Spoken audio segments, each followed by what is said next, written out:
You drew 2 cards, huh? Yeah, that's right. Huh. I'll see you raise your 10.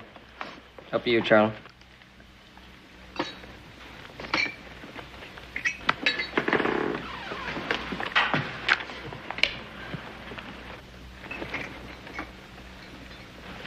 And up another 50.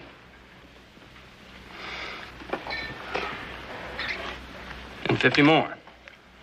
Shower down, gentlemen. What are you, practicing to be a burglar, betting that kind of money on a 2-card draw? My hot streak got you a little nervous, huh? Mm-hmm, yes. Forget it. Oh, you're gonna quit with all that money in your pocket? No, and it's gonna stay in my pocket the way your luck's been running. Well, Mr. Beggs, just 2 of us left. What's your pleasure? See you and raise you $1,000. What's this? You know the Lost Creek Mine and Stamp Mill? What I hear, that mine played out a long time ago. Well, it is, but the stamp mill's still in good shape, or will be as soon as Ludwig finishes the repair job. What you've got in your hand is the stamp mill, and it's worth a sight more than $1,000. Doesn't take much of a stamp mill to be worth $1,000. It's a fair bet, then? Mm-hmm.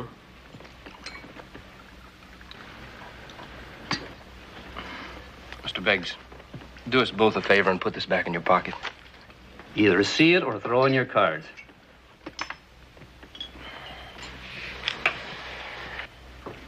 Well, I've only got about $500. If you give me that 500 in your pocket, I could call him. You want me to loan you the $500 I got from my horses, the money I'm gonna put in the bank? Loan me nothing. I want you to buy half my bet, and then when I win the mine, we'll be in business. We'll be partners. You're gonna win the mine, we'll be partners. What makes you think you got him beat? This.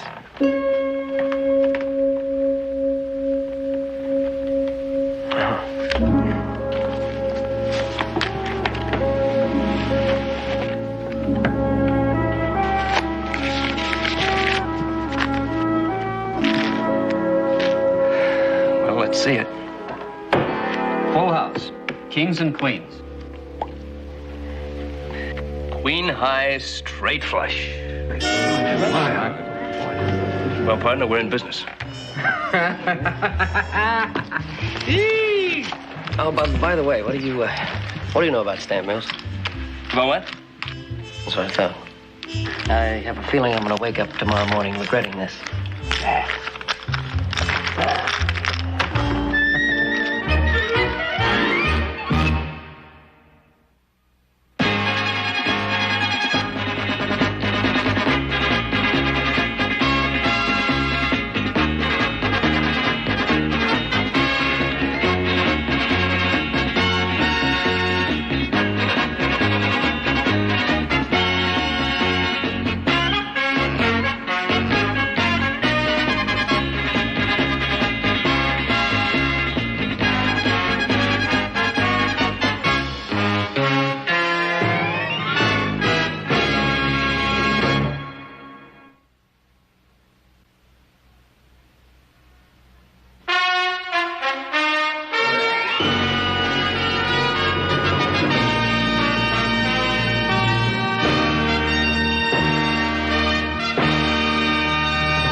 Here's our mill. You know, it looks pretty good from here, partner. First thing we got to do is get a crew of men, about 20 or 30. Well, what for? To work on these roads, get them in top shape. Oh, what's the hurry? Well, once we get the mill running, we'll have ore wagons coming in here from all directions, day and night. Oh, wait. Let's get the mill started, and then we'll take care of the roads, huh? Well, yeah, that's what I meant.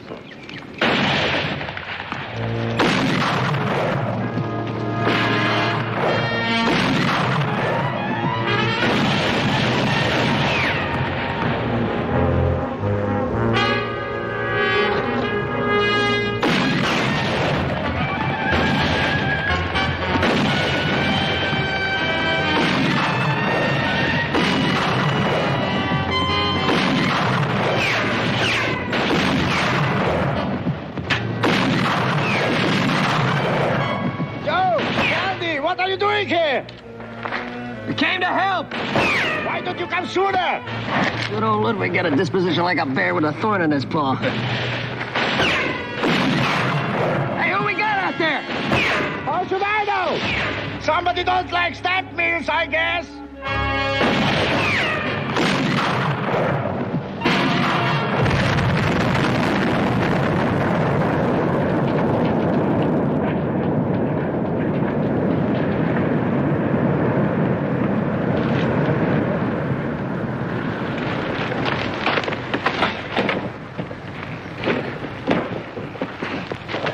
Why you don't shoot?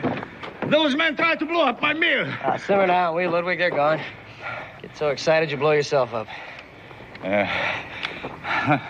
Come, let me repay you with a little schnapps. Sounds good.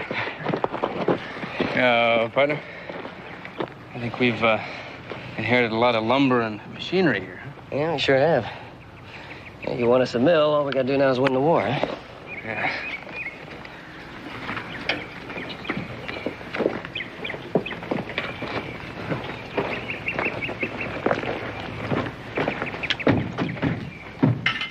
Come in, come in.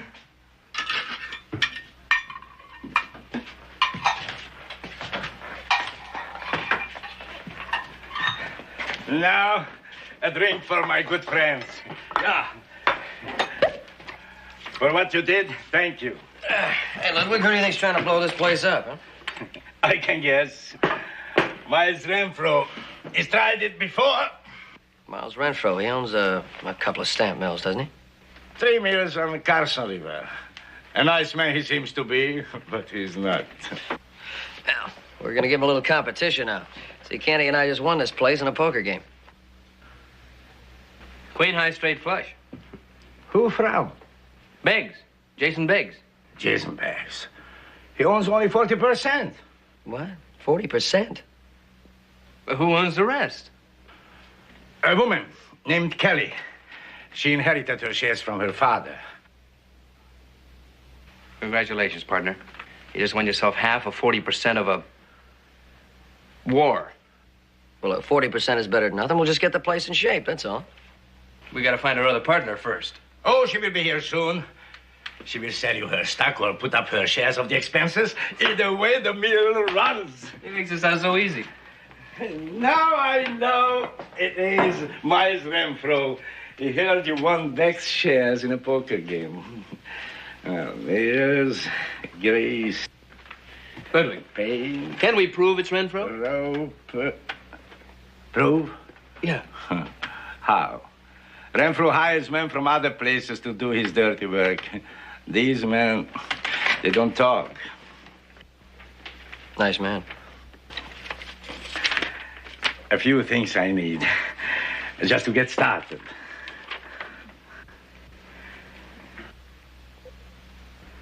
Partner, we better go back to that poker game. What for? We gotta win ourselves a hardware store.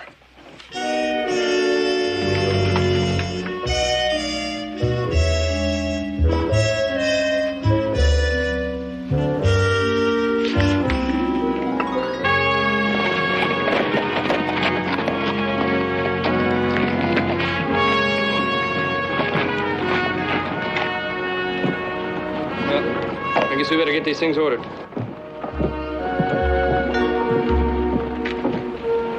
Yeah.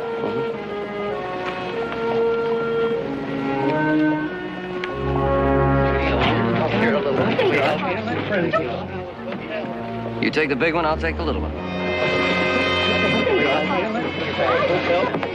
I'm looking, I'm just trying to help you. Hey, come on, leave the lady alone, will you? Go find your own girl, buddy. You're not the sheriff. I'm not the sheriff. No, you're not the sheriff.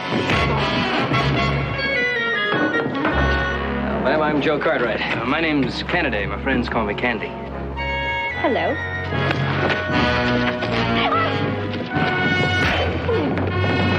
Honey, over this. Come on, give me. Stop it. Excuse me, man.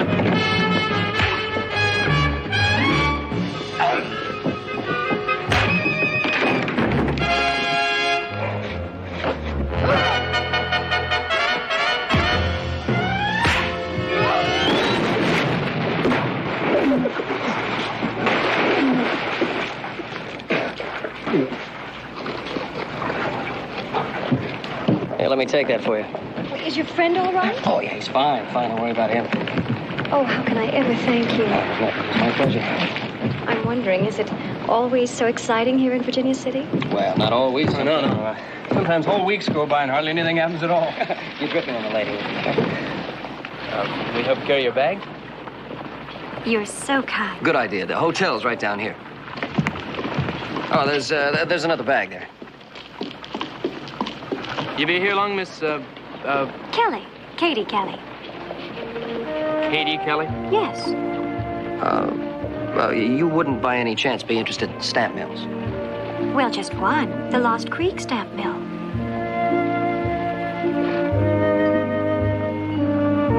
May I meet your new partners? Me too. I'm delighted. So am I. Shall we go? Yes.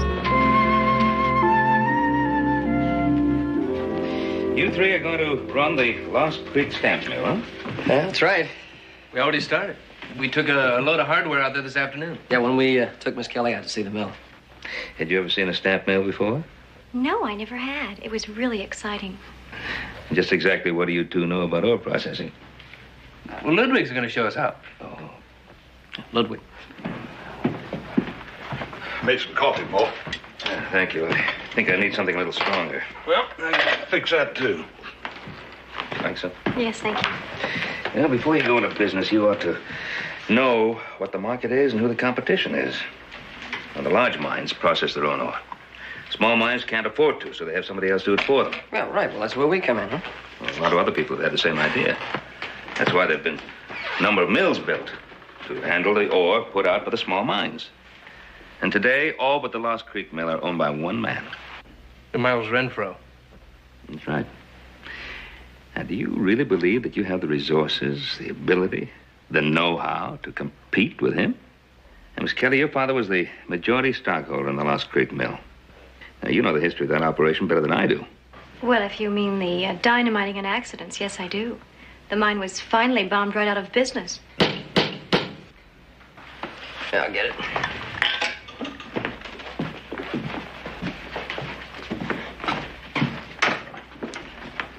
I'm Miles Renfro. This is my superintendent, Sam Jacks. Wonder if I could come in for a minute. Come right in. Miss Kelly? Gentlemen? I hear you two lads are pretty good poker players. I am. I'm here to make a firm offer on the Lost Creek stamp mill. I'll give you 3 times what you invested in that poker game. Not interested.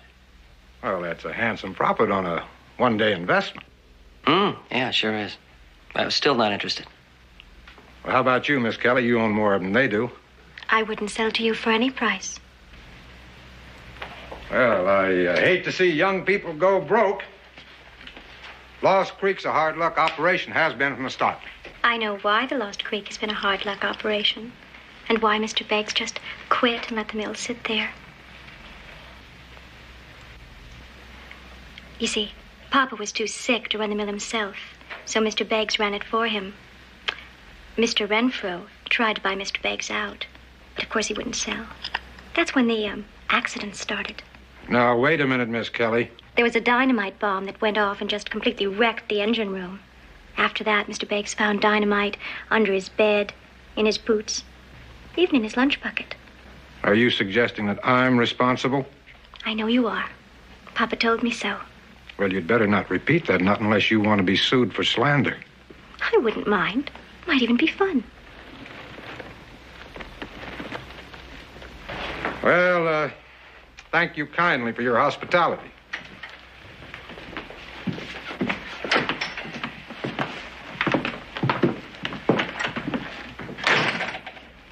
Nice neighbor. I wonder why Beggs had quit. Didn't know till now. All right. You want to run that stamp mill, you go right ahead. Oh, you better take some Ponderosa hands with you, Stangard. No, we'll be all right. You sure? Yeah. Well, there's something else. Have you thought about where you're going to get the ore to process? Or? Well, no, not exactly. Yeah, but no, we're just going to get to that right now. We're going to go in town and get started. We'll drop Miss Kelly off at the hotel. Good thinking, New York.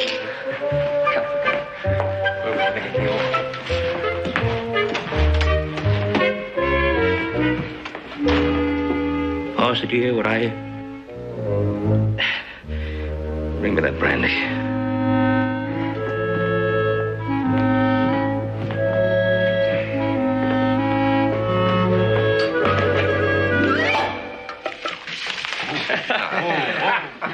Gentlemen, I hope you enjoyed your dinner. Let's have a little more champagne while we talk business. Now, when I found out there was an association of independent mine owners, I wanted to get you together because I knew you'd want to hear what I have to say. Get it said. All right, Mr. Stone. Well, the way I understand it, you take your ore to one of Mr. Renfro's mills. You pay what he asks to have it processed, or you don't get it processed. Is that right? That's right. Well, we intend to change all that. In what way, Mr. Cartwright? So we're going to put the Lost Creek stamp mill back into operation. We're going to process your ore cheaper and faster than Renfro ever did.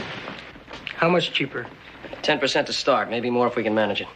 Well, now, you're kind of asking us to jump before we have a place to land, aren't you? And how do we know you're going to get it started? We'll give you our word. Operating a mill is a lot tougher than that. It takes a lot of experience and know-how. You bet it does.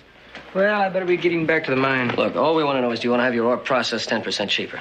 Look, I can't speak for all the miners, but as president of the association, I think I can speak for those that are here.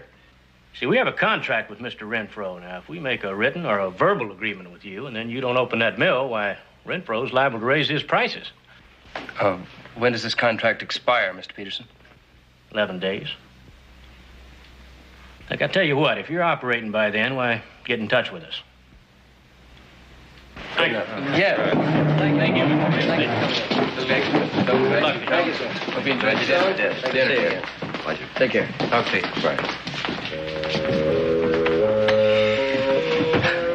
Well, we did just fine. At least they didn't say no. We got one thing done. Yeah, I'm saying.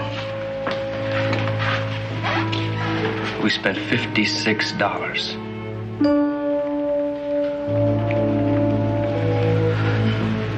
Plus tip.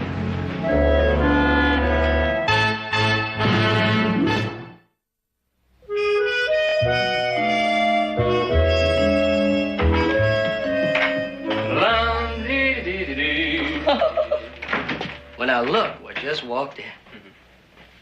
Hey, that look really fine clothes. Thank you. Thank you. Really, really. What's so funny? Now, nothing. That lilac water smells so pretty. So pretty. Oh. Keep it up, buddy. You're gonna have a bigger go-round you had in the street yesterday. Hey. You know, there's something I've always wanted. That San Francisco dude look. Really sets a man apart. Keep it up. Keep it up. No, I'm serious. I like them garters. They hold up my sleeves. Hey, there's something I want to talk to you about. Since we're only growling at each other anyway, I just will bring it right on out in the open. We can go right ahead and talk, partner. We're taking Katie to dinner, right? Both of us? That's right. What about after? After what? After dinner. I've rented a buggy and I'm going to take Katie for a ride, and I don't think we need you along. You know, that's remarkable. So that's almost word for word what I was going to tell you. Really? No, but see, actually, Katie wants to go on that buggy ride with me. Will she tell you that? No, not in so many words, but a woman has a way of looking at a man that just tells you everything you have to know. Oh, she looks at you that way, huh? Exactly. Just like lightning. When it happens, it happens. I guess I'm out of luck. I don't suppose there's anything I could do to change it, huh? No, not a thing. I probably should have told you before, save you all that money you spent on them new clothes. Well, thank you, buddy. Thank you. Well, you know what they say. Lucky in cards, unlucky in love. I don't know who said it, but he knew what he was talking about. Of course, there's a lot of their fish in this.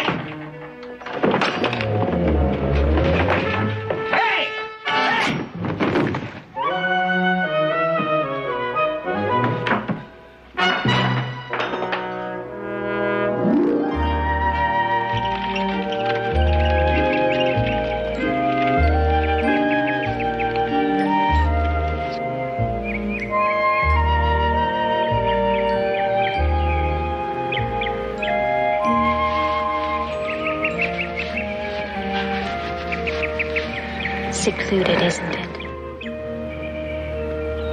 I thought this would be a good place to talk. And maybe, Yes, Mr. Kennedy. will you stop calling me mister? All right. Candy.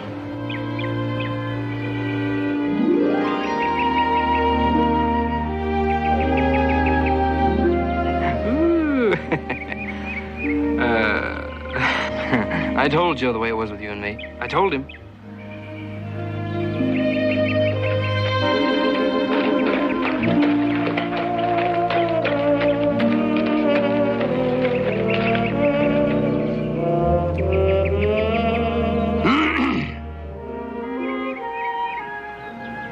Miss Katie? Partner? How'd you find us, Joe? Easy, you with a buggy and a pretty girl. I just looked the same place I've always looked before and found you. If you'll excuse us for just a minute, I want to talk some business with my partner. Just take a minute. I'll bring him right back. Excuse me.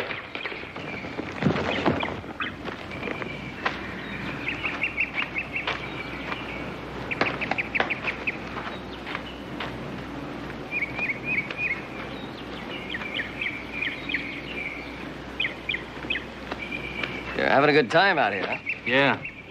Why, hey, you know, I sure am glad you're taking it this way, Joe. You know, you're a good sport. Ah, look, it's the least a fellow can do, you know. How did you get out of the room? Out of the room, you're not going to believe it. I took the doorknob off.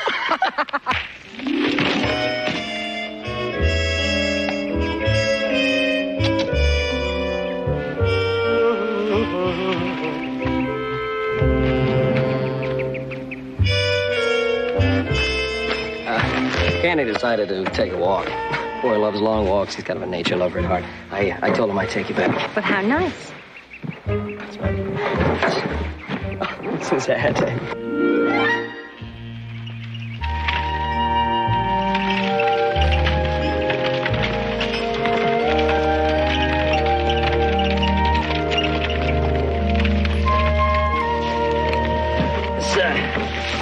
It's kind of a pretty spot. I thought you might like it here. It's very nice, Mr. Cochran. Hey, now look. Why don't you stop calling me mister? All right. Joe? Yeah, well, that's better.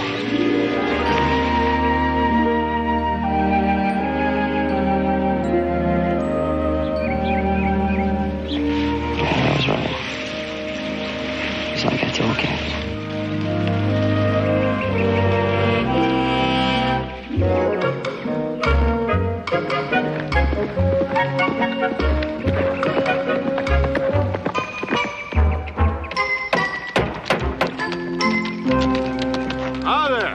Riding by, I thought I'd drop in and see how you fellas getting along. Yeah, we get along just fine. Yeah, we'll meet Peterson's deadline with no trouble at all. That a fact. You know, in Virginia City, the odds are 3-1 you won't make it, because both of you will be fighting over that Kelly gal. We wouldn't let anything like a lady get in the way of our friendship. Not for a minute. I'm hearing, but I ain't believing. Listen, Paul's going to send some extra men over to help you guard. Yeah, what for? We don't need any help. Yeah, maybe not, but he's concerned about the miners that had to overpay Renfro. He wants to protect their interest, you know. Good enough. See you. I'll take care now. Loafing again. Don't just stand there. Do something.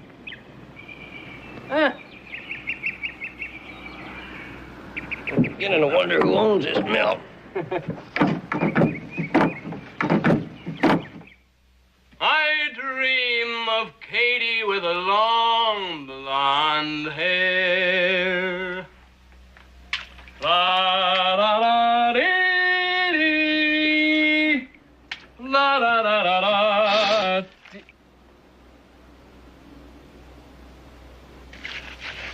Left work kind of early, didn't you? Well, I had some business in town. Katie tells me you're going to take her buggy ride. Oh, yeah. She expressed a desire to spend a little time alone with me. Oh, did she tell you that? Well, not in so many words, but there's a look a woman gives a man, you know. Yeah, I know. I'll have a good time. Thank you, partner. I dream of Katie with the long blonde hair. La la la la la la la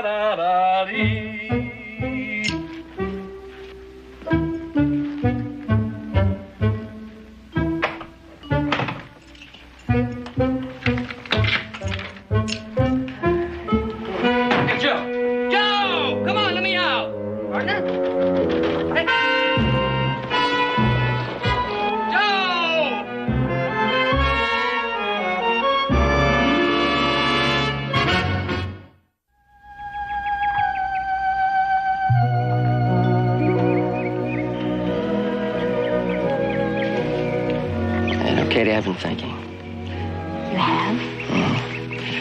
Yeah, I was thinking when we get the mill started, why don't you and I take a little trip to San Francisco? Oh, I'd love to go to San Francisco. I've never been there before. Oh, you'd love it. It's a great town. I know all the best places to take you. I'm just the one to show you. I'm sure. And it's all settled. Well, not quite. Well, not quite. Why not? Because I'd like to know just a little bit more about our trip. Oh, about the trip. Well, we take the stage to Sacramento and take the boat to San Francisco. Yes. And then what? Then we get a couple of rooms in the finest hotel. Yes. And then? Then we'll have some dinner. Champagne, a little pâté de foie gras. And then? Yeah, and then we'll just relax and enjoy ourselves. Joe, would we see anybody? See anybody? You know, anyone official. Official? Why, on a trip like that, I really don't think we should see anybody. I understand. Good.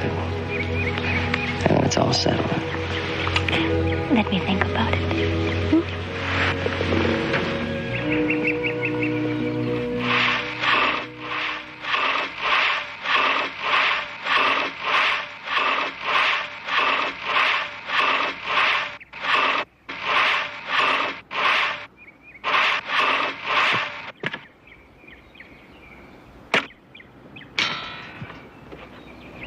Well, I'm gonna call it quits for today.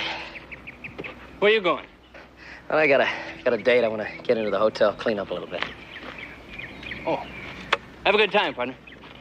Oh, yeah, I'll do that.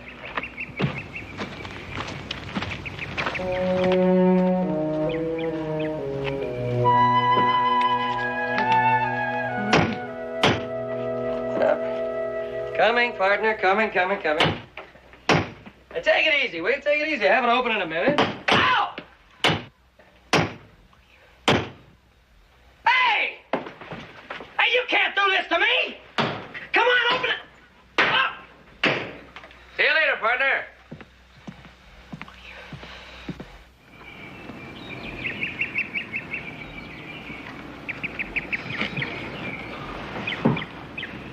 Katie, I've been thinking. How would you like to take a trip to Denver? I'd love to go to Denver. I've never been there before. Oh, it's a great place. I'd show you a real good time. You would be going too? Well, yeah, that was the idea. Sounds interesting. What all do you have in mind? For starters, we'd, Put up at the finest hotel. yeah, with finest. Have champagne, pâté de foie gras. Well, yeah, sure. And afterwards we'd just sort of relax and enjoy ourselves. Oh, absolutely. Candy. Huh? Would we, at any time, see anybody official? Oh, a trip like this? I should say not. I didn't think so. Is it a deal? Let me think about it.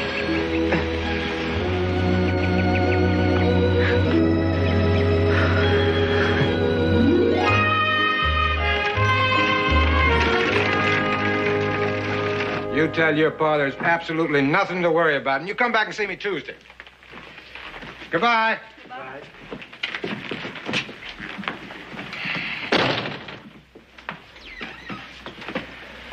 I've never seen anything like it in my life.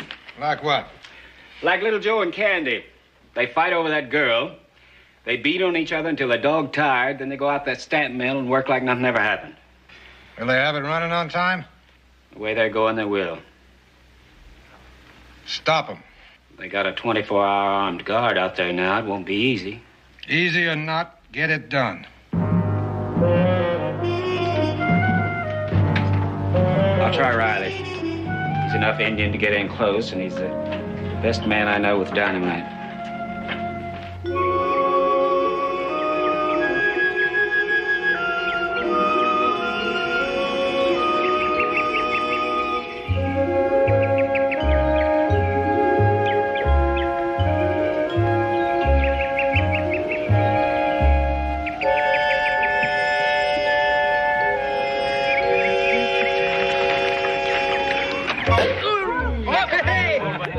anymore. It's the day we've been looking for, eh, Ludwig? Yeah, this is the day. You finally got the mill ready to operate. Just as good as. A few more little things will be done tomorrow. Oh, yeah, we're way ahead of the deadline Peterson said, way ahead. Oh, great. I propose a toast to success. Success. Success. Success.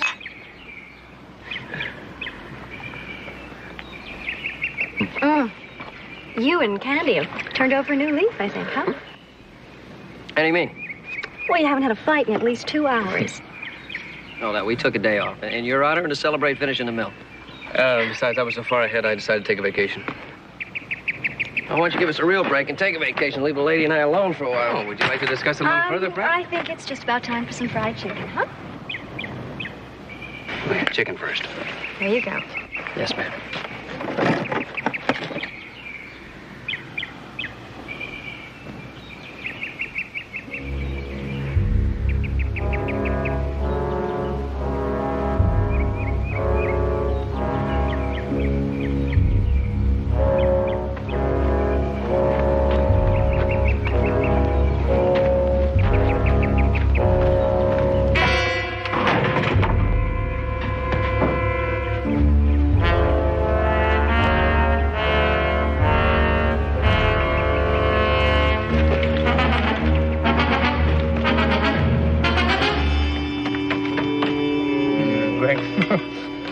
Where's the salt?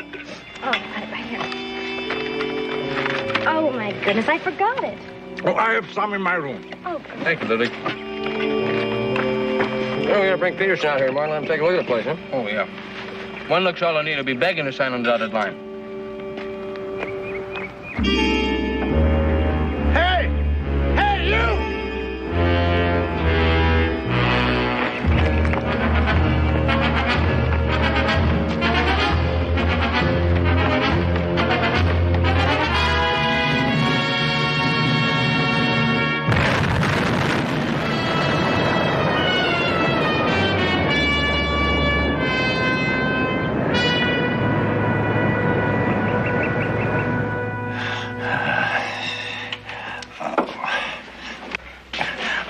Please, not so tight. Oh, the doctor said it had to be tight in order for it to heal. Hearing it is not 4 days now, and it hurts more. The doctor said it would.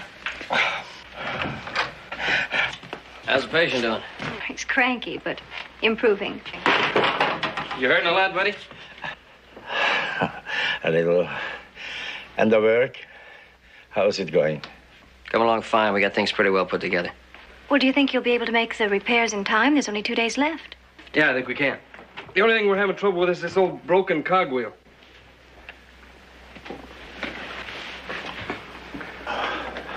This you cannot fix. Well, is there any way we can run the mill without it? No. Can't fix it, we'll buy a new one. Yes, you can buy a new one in Philadelphia. In Philadelphia?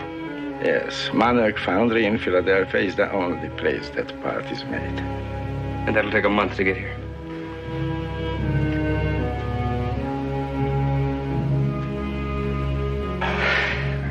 We're out of business, partner. No, not yet. We can't fix it and we can't buy one, so we'll make a new one. Make one of these? How? It's cast iron, we'll use a foundry. Aren't you forgetting that Renfro has the only working foundry in this town? I don't think he's going to help us.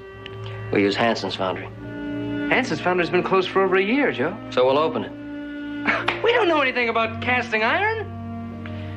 But I know a man who does.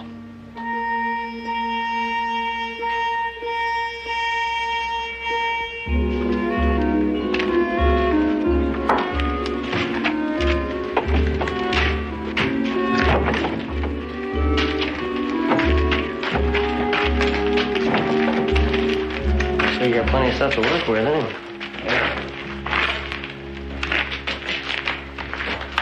This furnace seems in pretty good shape.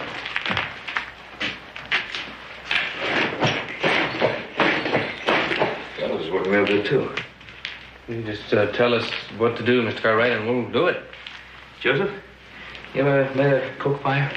No, sir, I haven't. Well, you're going to make one before the day is older. Hanson said there was some coke and pig iron back at this place. It's out there. Joe, you and Candy bring some in. Right. Yeah.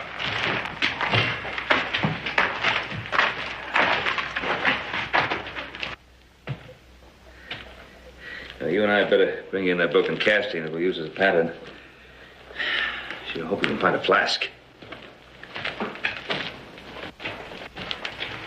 Flask?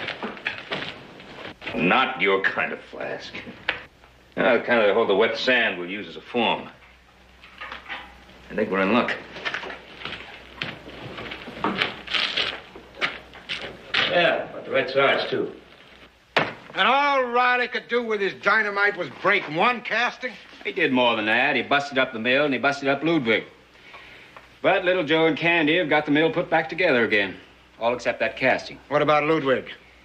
He's not hurt so bad he can't tell little Joe and Candy what to do. And they doubled the guards at the mill. 3 Ponderosa hands packing shotgun around the clock. Cartwrights can't make that casting before the mine owner's contract runs out. Can they?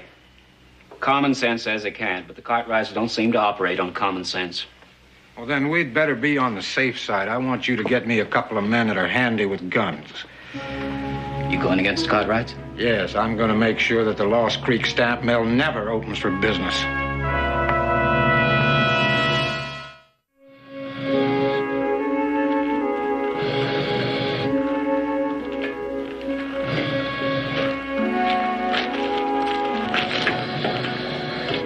Take good hold of it now. Yeah. Lift that thing slip. You got it, Joe? Got her? Joe, look that heavy now. Easy.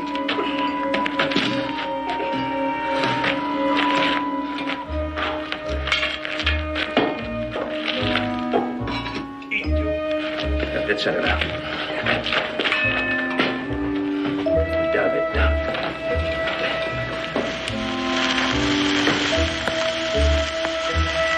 Easy. Lower it a little.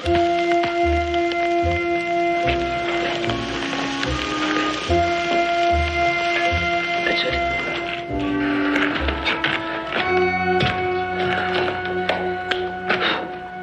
What do we do now? Just wait, huh? Yeah, wait and see what we've got. It's all right if I stop pumping this billows now, ain't it? Ken, I think you better keep that furnace hot just in case. What do you mean? There could be something wrong with this one? A very good chance.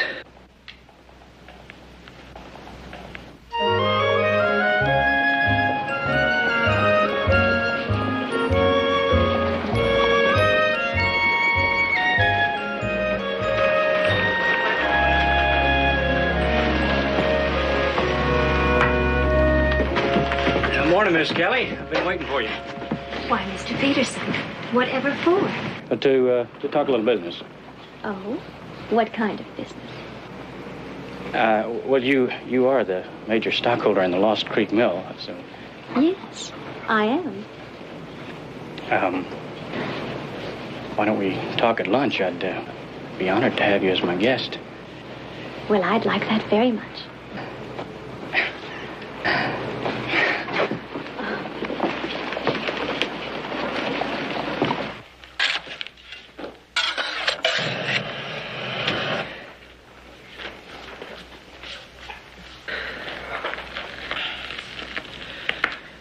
We do it again. What's the matter with it? Spoke is cracked. We can't. We don't have time. We've got all night. Keep those bottles going. Hoss, let's pour another four.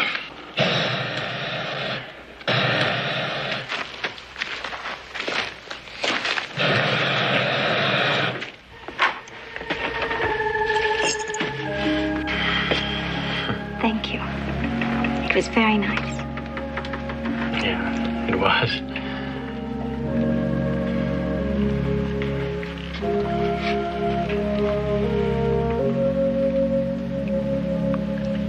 Good night, Ivar.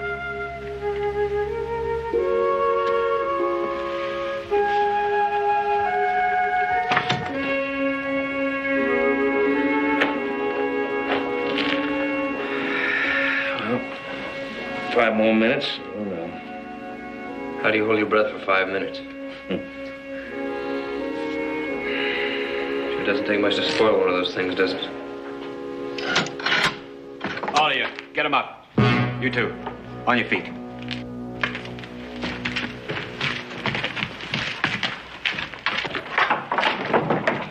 Well, I didn't think we'd meet again so soon, Mr. Cartwright. You're not going to use those guns up Virginia City. Well, not unless you force us to in order to protect my property. I'm here to evict trespassers. Mr. Hanson needed money. I needed another foundry. So I bought this one. Lock, stock, and sand on the floor.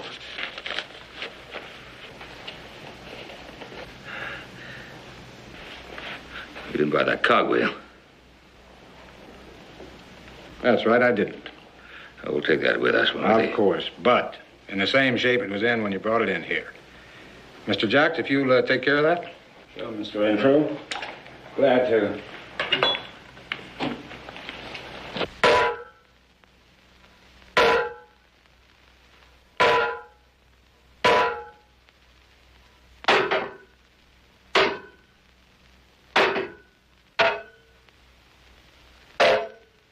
That will do nicely. Good poker players ought to know when to cash in their chips. You should have sold when I was ready to buy. Now all you can do is pick up the pieces and get out of here. Yeah, well, I guess we know when we're late. That's very wise, Mr. Cartwright. You not only respect law and order, you know when to throw your hand in. Boys, I suggest we get all our things together and take everything that belongs to us.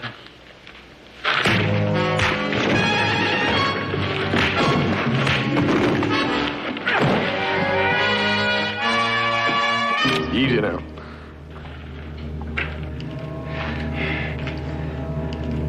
You'll pay for this, Cartwright. I'll have you all up for assault and battery. I'll have you in court. You do that, Mr. Renfrew. You'll be the laughingstock of Virginia City. Now, there's the door. Get out.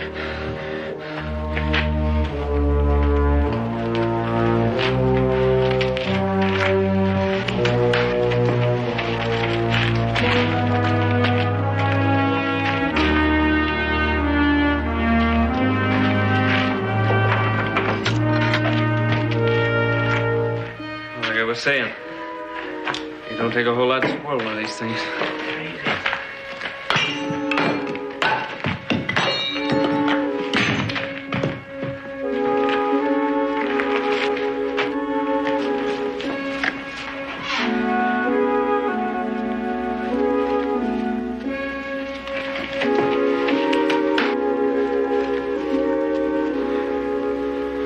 Perfect.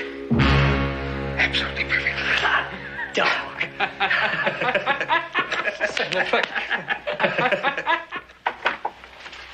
Hi. Yeah, we're all done. We got that mill running like a Swiss watch. Well, congratulations, gentlemen. You know, Mr. Peterson. Yeah, sure. Hi. It's nice to see you here. Thank you. We've been discussing the stamp mill. Oh, stamp mill. That's our partner, huh? Well, I guess you're ready to sign a few contracts with us then, huh? No, but I am ready to offer you a very profitable deal. A deal? Yeah, you see, the mine owners are very anxious to have Lost Creek in operation to prevent Renfro from continuing his monopoly. So? Yeah. But they seem to feel you're better cattlemen than mill operators. Yeah, I seem to remember somebody saying that. A fellow named Ben Cartwright. Yeah, nice man. So the mine owners are willing to buy your stock at a handsome profit for you, and then have Ludwig and some others run it. What about Katie's stock? Well, Miss Kelly's already sold her stock to the association. So you might as well sell yours. You'd have little or nothing to say about it, being minority holders.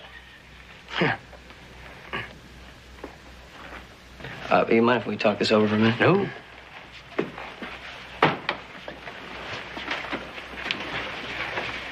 Well, I don't mind selling my stock at a nice profit. I'd much prefer to be a cattleman. But I think you could have had the courtesy to come to us and tell us first. We're your partners, your friends. Yeah, well, we were friends. That's all you were. Yeah, well, we're good friends. I mean, I'm going to take you to San Francisco. Oh, no, wait a minute. She was going with me to Denver. Well, I think you'll let the lady decide. I think San Francisco would be the town to miss. Well, I think You're we could ask both her. wrong. I'm going to Sacramento with Mr. Peterson.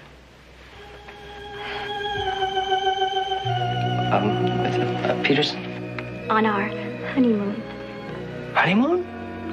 Neither of you suggested it, but Ivar has asked me to be his wife. We're being married the 1st of the month.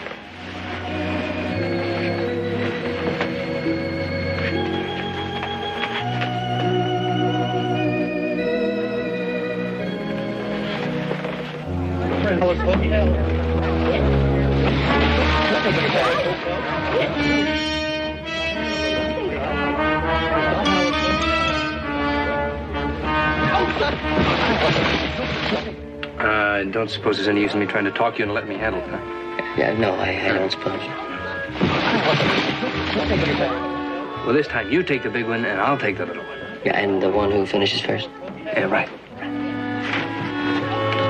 Now, Mr. Peterson, that stock deal will be just fine. Sign the papers tomorrow. Good time in Sacramento. Thank you.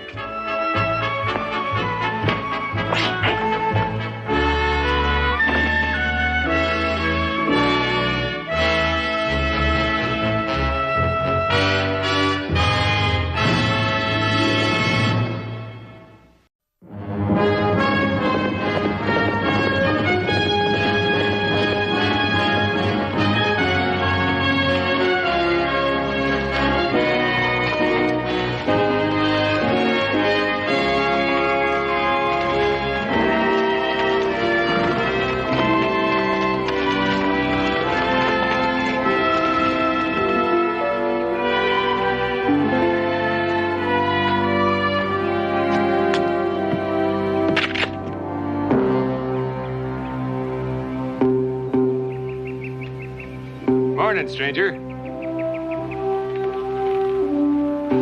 This is Ponderosa land. That makes you the stranger, doesn't it? Oh, that's Cartwright land. Now, just who might you be? I'm Joe Cartwright. Riding out this way looking for strays. Well, you found one. I'm obliged to you for a bed down, a mess of beans, and the use of your coffee pot. You're welcome to it if that's all you're after. That's all I need. This here air, that there sun making a blue shadow mystery of what's over the next rise. Hey, that's a mighty fine piece of horse you got there. Thank you. Lean in the withers, chest like a big stave oak barrel. I had one just like it. Till he, give up his life saving me in an old Comanche raid outside of Mestizo.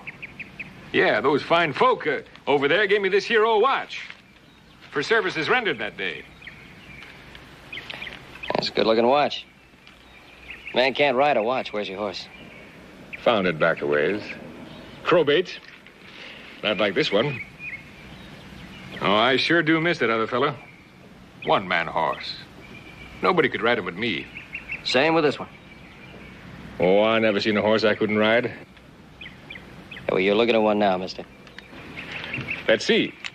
Hey, wait a minute. This horse can make that ridge in 10 seconds flat from a standing start. Yeah, well, sure, he's fast enough. That watch of ours got a second hand on it.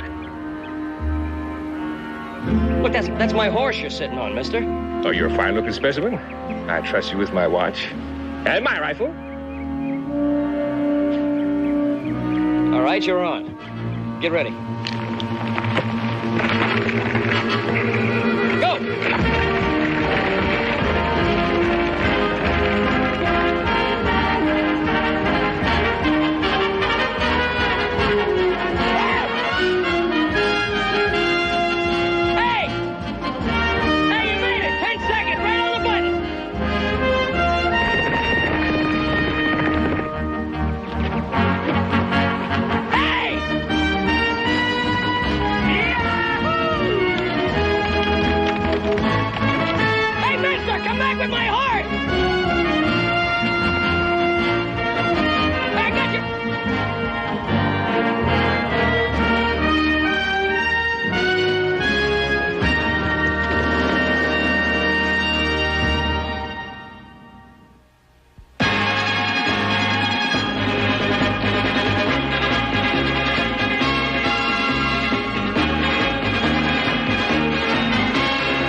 More! You had enough. Never get enough of you, Play Pretty.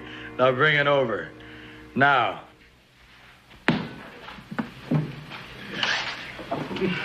That's it. That's it. Now, that ain't social you running from me. Sit. Let me be. I ain't such a much. Let me be. You all I got, Play Pretty. Now be nice and do what you got hired to do. Sit.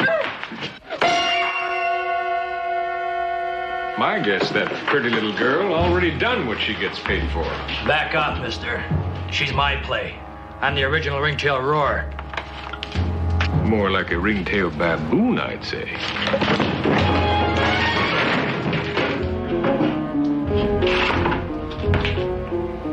Did he pay for that 40 rod? No.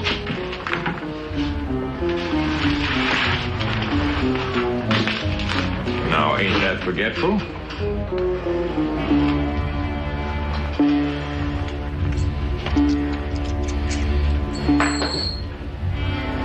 Now give him his gun. He'll use it. Well, I guess a man has to make these life and death decisions every day. Now go on, give it to him.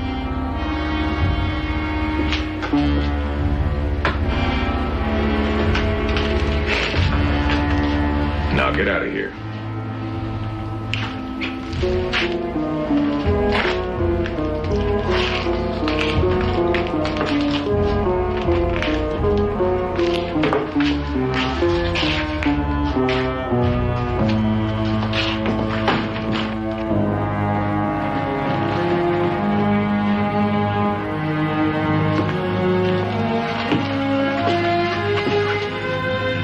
Name is Beaudry.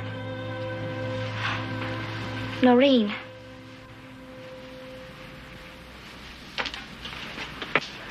I'm much obliged. What for? Man needs a bit of muscle stretching after a long day's ride in the saddle. I never had no men fighting over me before. Why not? Well, truly, I ain't such a much.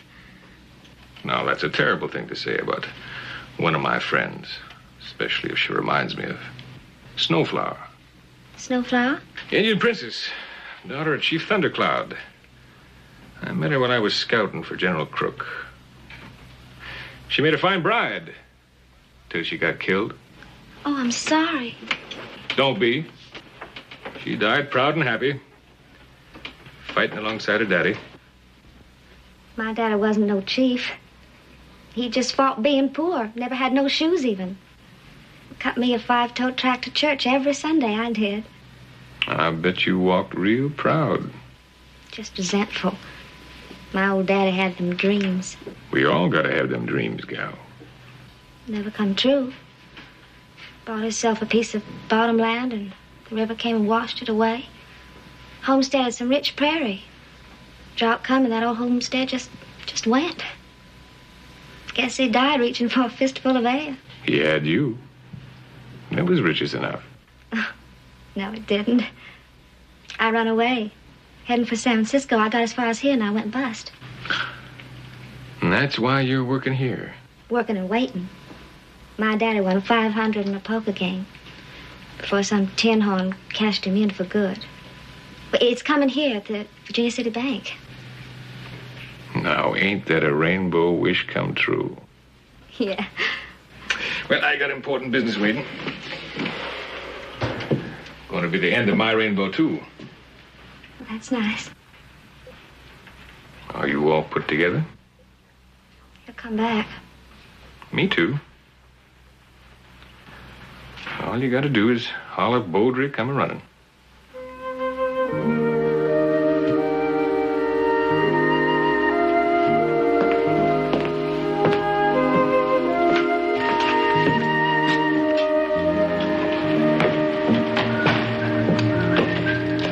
Howdy. That's a nice-looking horse you got there. It's tolerable. He'll do to the next one. You plan to get the next one the same way you got this one? I don't follow you, friend. You don't follow me, huh? Of course you don't. I follow you. Right down there to the sheriff's office.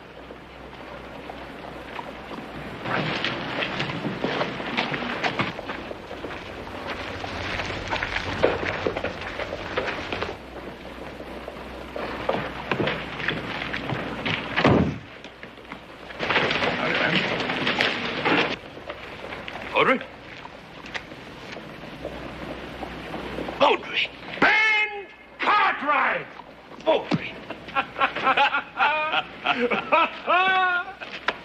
You son of a gun, I thought they'd hung you up years ago. Ben Cartwright, you are a sight for saddle sore eyeballs. You know him? Know him? Yes, we know each other. We had some dealings here and there. Ain't that the gospel, Ben? You old tiger, you. You remember the time you were standing up a whole battalion of Santa Anna's best? Oh. Just to kiss that slow-eyed scenery goodbye? Long time ago, Bo, long time ago. A long, long road. Say, which one was she now? Teresina or Margarita? Oh, come on now, forget that. Oh, this is a little bit of your past you ain't got around telling us about, ain't it? Oh, Ben here never was much for talking. Just doing. And if this here young bull's your son, you did all right. Yeah. Ask him about your other son. He came in riding Joe's horse.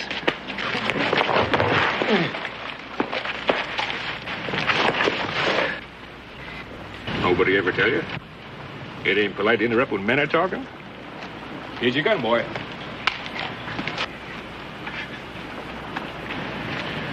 Now, this here Tad's under the impression that I stole that old hay burner. Yeah, but wait for you to tell me how you came by him. Well, your son told me his name. I saw your brand on his horse. And I just couldn't resist having a little fun. So I foxed him. How'd you ride him?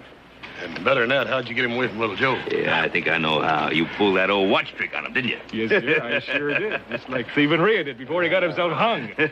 Ben, what do you say we sweeten the hinges of our tonsils over at the saloon? Oh, there's plenty of time for that once we get to the Ponderosa. Come on, Ben. Hoss, you take that wagon and Candy, see if you can find little Joe, give him a ride home. Bo and I got a lot of talking to do. Come on.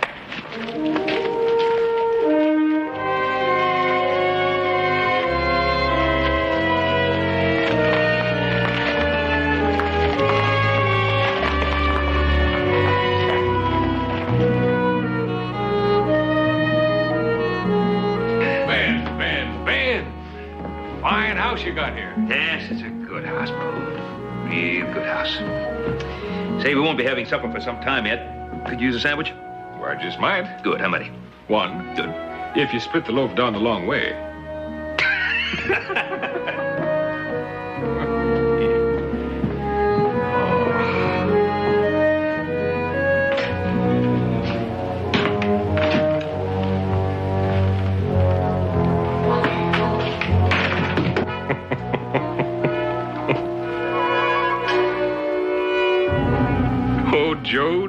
Joe, I sure did a terrible thing to you.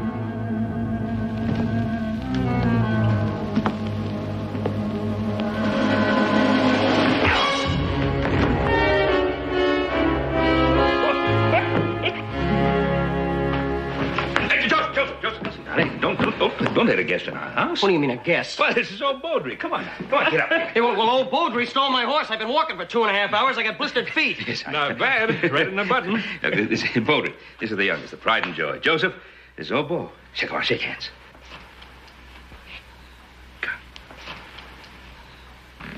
How'd he do? Yeah. I heard that he pulled the old watch trick on you. Yeah, it was real funny, real funny. Of course, I threw in a bit of schooling in the bargain, seeing he was the son of my old compadre. Yeah, schooling? What do you mean, schooling? Well, now you know, never face down a stranger with both your hands so busified, you're at the mercy. Here, come on. Get upstairs and soak your feet. Let me go get upstairs and soak my head. Here, it's your watch. If you don't mind, I'll take my horse back. He's a good horse. Oh. He hits pretty good, Ben. Yeah, he's all right. One of the best. What about you? You still hitting pretty good, too? Or are you still that yonder man looking for what's beyond that next rise? Nope. I'm going to settle down and build me a spread, like you did, Ben. You're not. You're not going to tie down. Why not? You did. Why not me? Oh, you find it too dull. Last time I heard you were drifting cattle across the Rio Grande to the bandidos. Guerrillas, Ben. One man's hero is another man's traitor. Oh, I might have been on a few Texas one posters, all right. But south of that river, I was a real caballero. You ride up that cut to Miraflores. Don't be surprised to find a big statue of Baudry gracing the town square. Ha! I'm going to tell you something, Baudry. Nothing about Baudry would ever surprise me. I'm going to get those sandwiches.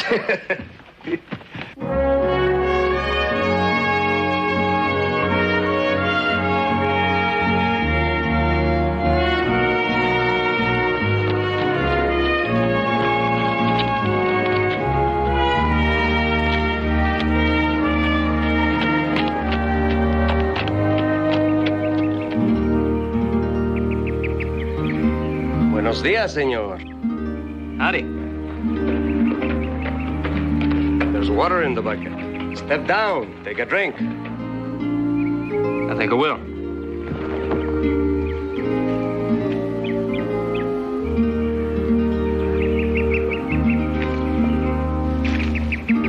Many tracks for such a lonely place, huh? Quite a few. Before I came, a man walked to this cabin. One rode. Then one rides away, and the other one walks. But the man who walked away is not the one who walked here. You read track pretty good. Oh, something to do. You know. A man that interested in tracking is usually looking for somebody.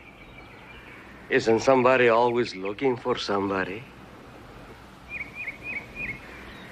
There is a man I would like to see. He comes this way from Chris, Montana. He's a big man. Stands tall, mucho hombre. Have you seen a man like this on the trail? The man you're looking for is he on the run? From who? From you, maybe. From me? If he comes from the north and I come from the south, how could he be on the run from me? It's a good question. You know, I think this friend of mine, he went to Virginia City. I've never been there. I think I will go there myself. Fine. Would you close the door when you leave? Hey, you never took your drink of water. Decided I wasn't thirsty.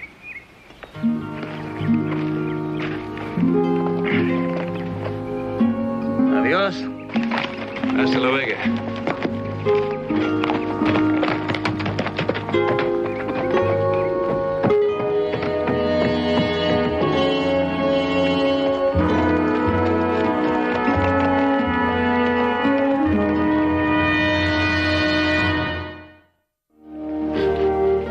Yes, sir, a hawk in the sky, a big-horned goat, jumping from peak to peak like they was little clumps of clay. Yes, Ben, that was me. Oh, Ben, the world squeezing down like some little tad's leaking balloon. Every man's entitled to at least one crack at a big dream. You had yours and you made it work. Well, sweat made it work, Bo. That and the need to settle down. Sure. Ponderosa for you and Miraflores for me. Mexico? Now, I got the beginnings right here, Ben. I know $500 ain't much, but maybe it's enough for a down payment. You got the kind of beeves I need, Ben. Now, I know under ordinary circumstances it ain't much, but you and me, Ben.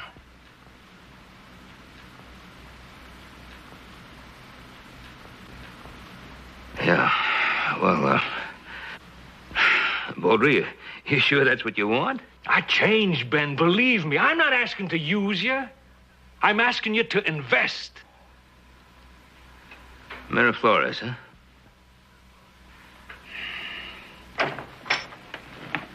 Curry, I went all the way out to the cabin. I didn't see any sign of Joe. Oh, yeah, well, he found his way here. He walked all the way. He's upstairs soaking his feet right now. Just so he got here, all right. Yeah. Mr. Baudry, I ran into a man I think is looking for you. He's a Mexican. He's a big man, very dark, soft-spoken. Do you know him? No, I don't, Candy. No. Well, I got some miles of fence to ride. I'll get to it. Fine, thank you, Candy. Yeah. So, Miraflores, huh? I'm not going to let you jump, Ben. You think about it for a few days. Well, I don't see how I'm going to be able to turn my back on you. Just the same. You think about it. Now, there's a certain little lady at the Silver Dollar that I think I'll have a few words with. All right? Hey, you're not going to walk all the way to Virginia City. And there's a bay in the barn. Help yourself. Thank you, Ben. All right. My tonsils is clacking like castanets.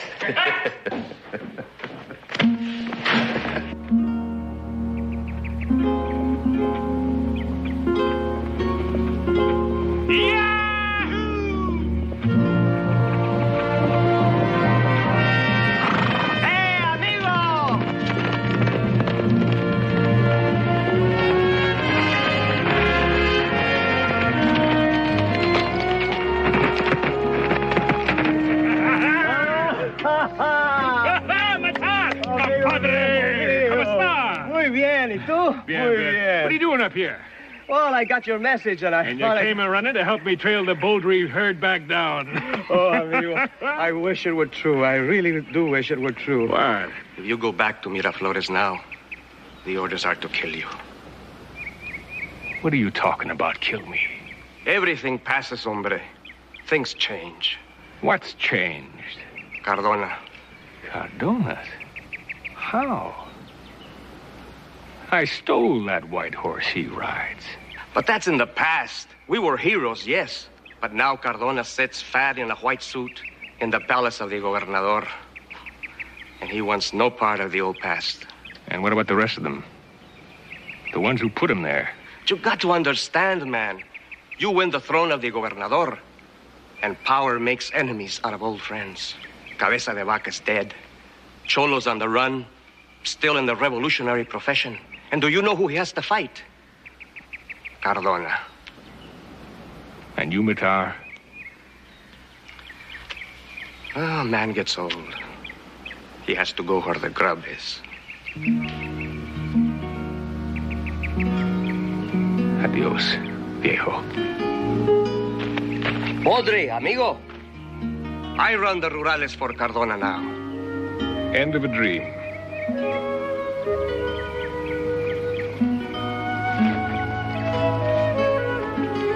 Don't make it into a nightmare. In the name of the old past, don't make me responsible for your hanging.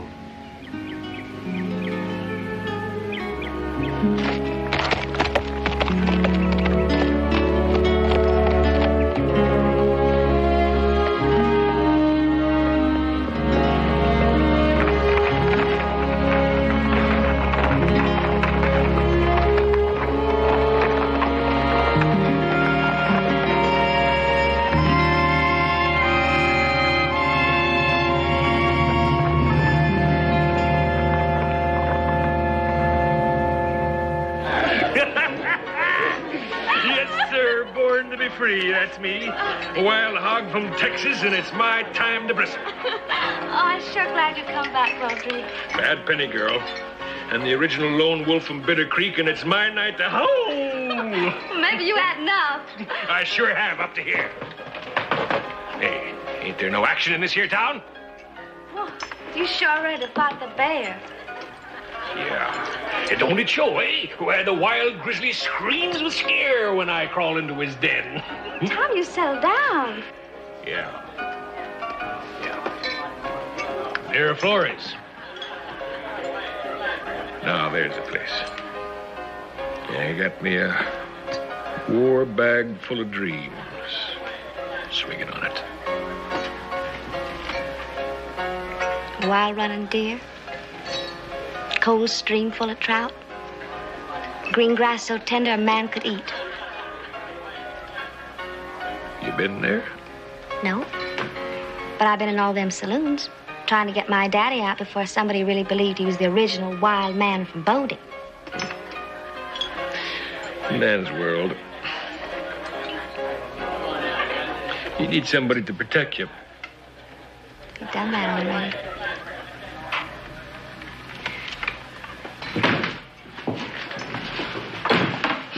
I want a bottle.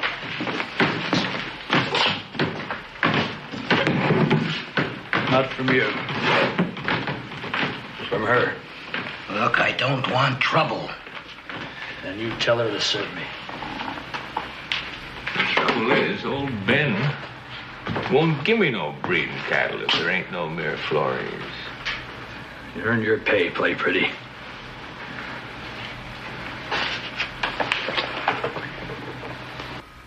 I don't hear a thing. But I sure do smell something awful bad.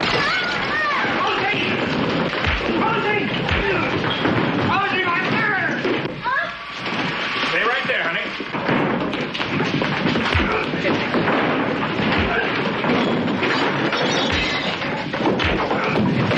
Stop it! Stop it!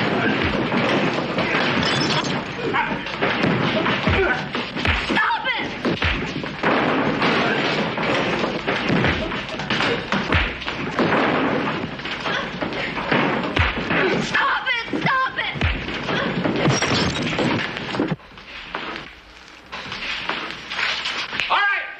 That's enough. Put that gun away.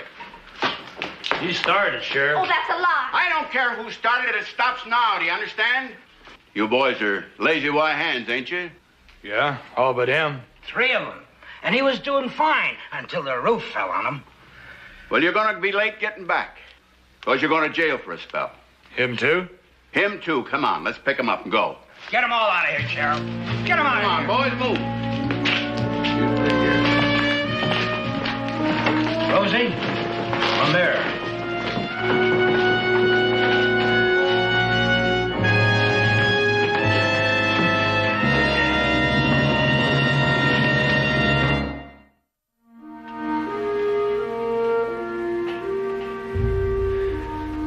Why, I can guess why I'm in this here Iron Hotel. But what are you doing here? Sheriff let me in. After the lazy Y foreman paid damages to get his hands loose. How you feel, Bo?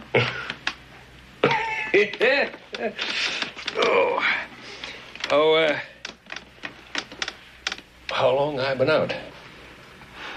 This ain't no place for the likes of you. That same thought just come to me, too. It's like caging a big old eagle. What's that? $500. I got my inheritance. You'll probably have to pay something to get out of here. That's your getaway money, gal. If I take that, how are you going to make San Francisco? I'm a yonder man, Noreen. The way I move, I might not be coming back for some time. Please, take my money. That won't be necessary. No, sir. Not while I got my own 500. Oh, you're going to need that 500 to pay me for those beeves I'm selling you. Well, what about the damages? The Lazy R's Ramrod said that his men admitted they were in the wrong, so they're going to stand the damages. You're in the clear. Get your hat. Well, what about her? Oh, stagecoach leaves in 2 days. I got my job till then. You ain't got the talent for that kind of job, Noreen. Ben, she's a milksop calf. Now, Bo. Natural born target for every hog leg buster in the territory. Well, Noreen, you can come out to the ranch and stay there till you're ready to leave for San Francisco if you want to. Well, what are we waiting for? Let's go.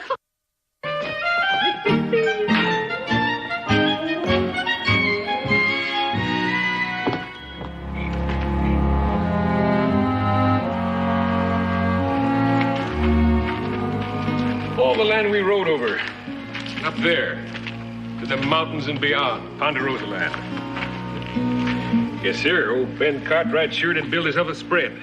Bet it don't hold a candle to Miraflores. Oh, Miraflores ain't such a much.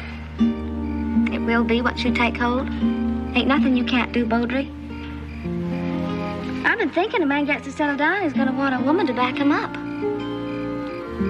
Plenty of those pretty little Chiquitas below the border just waiting to be lassoed. But you throw a long loop, too. I never did build me no reputation being a one-woman man. Wouldn't make no difference to me.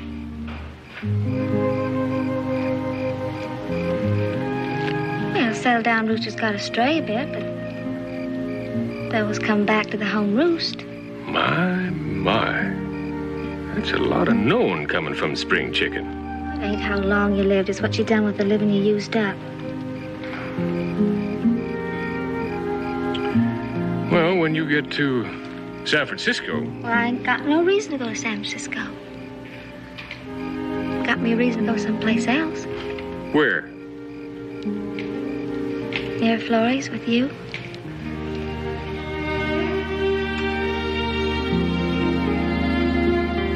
It's getting late, Noreen. It's never too late to buy into a dream, Beaudry. I got that $500 and it's yours for the asking. I don't want to go it alone no more. Please take me with you. You don't know what you'd be letting yourself in for. I don't care. Because I know I wash out pale against all them hot-eyed senoritas. Noreen?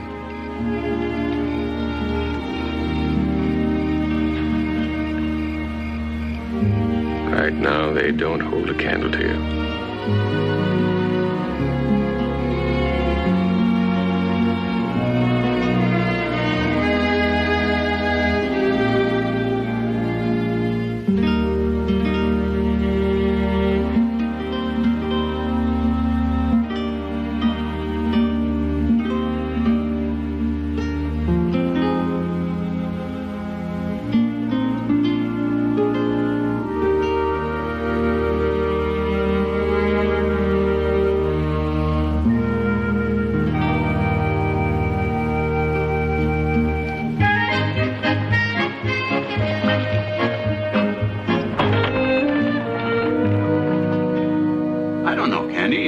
I got no reason to talk to him. No reason at all. Doggone it, Roy. He looked me straight in the eye and said he didn't know this Charo. Next thing I know, he's falling all over him. Well, maybe it was a mistake. No, I don't think it was a mistake. What about this friend of his that he didn't know so well? Huh? He's Mexican, mid-40s, dark, soft-spoken man. You have anything on him on the posters? Well, not that I remember, but let's take a look. All right. Howdy. Roy Coffey's my name. Deputy Stryker. Glad to know you. What can we do for you? Hey, you come a long way. I've made shorter rides. This is Mr. Kennedy. We all call him Candy. Howdy. Hi. This man's from Crease, Montana. Crease? I'd say you were looking for a man named Beaudry. That's the name on the warrant. I had a man named Beaudry locked up in jail here for busting up 3 cowboys in a saloon all by himself. Not could that have been him? That's Beaudry. Which way do you go? He's at the Ponderosa Ranch. I'll show you. No, I don't put you out none. No trouble. Come on.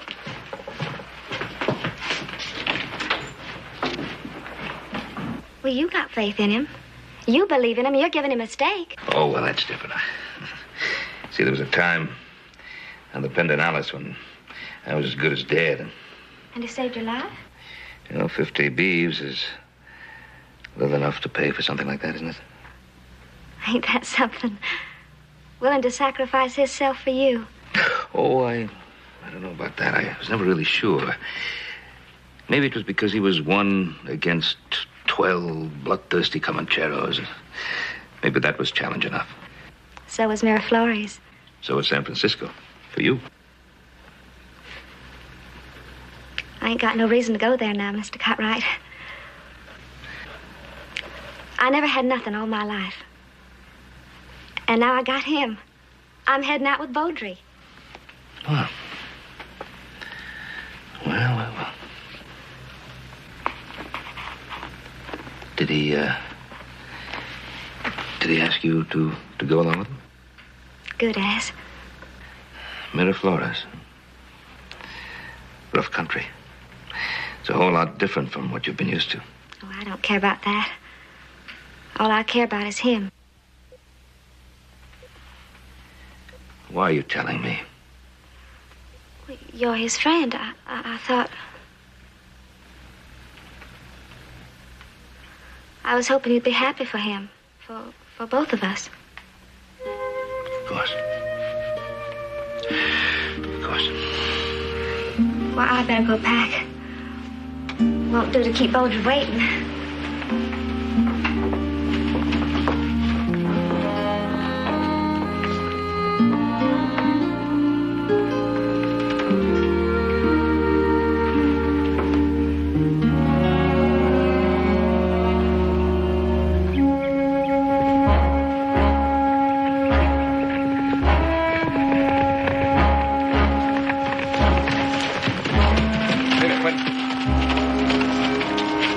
Bay. It must be in the barn.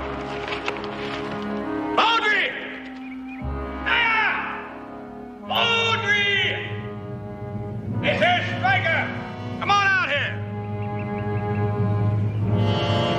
I have to go in after him. You want some help? It's an idea.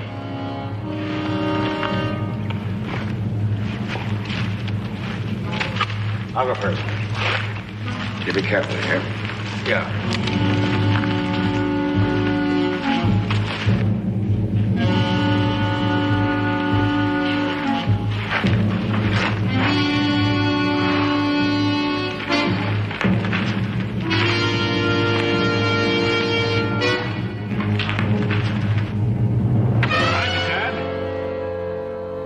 Striker! You old polecat, you! I said it was an idea, boy. I didn't say it was a good one. How are you? Yeah, pure porcupine, that boy. Quills out all the time. Yeah, it reminds me a lot of you when you were young, Bo. And that there's a compliment. Thanks. Hey, see somebody hung a tin badge on you. Yeah, I'm deputying out of Crease these days. Fact is, I'm here on business. I reckon you know what it is. Listen, you'd never believe who's running this spread, you know. Ben Cartwright. Oh, Ben? Yeah. Why, I haven't seen him since he took the salute after the Battle of Churubusco. And up rides this lad to the camp cook. Now, he's got scare oozing out of every pore. He says, the line's broke. Run for your life, lady. The banditos are coming. Yeah, well, she just hauls up and whacks him clean out of that saddle with a big old fry pan. Now, she said, you got a choice to make here, boy. You can either get killed by them or by me. Where'd you hear that story? That was me she hit with her fry pan.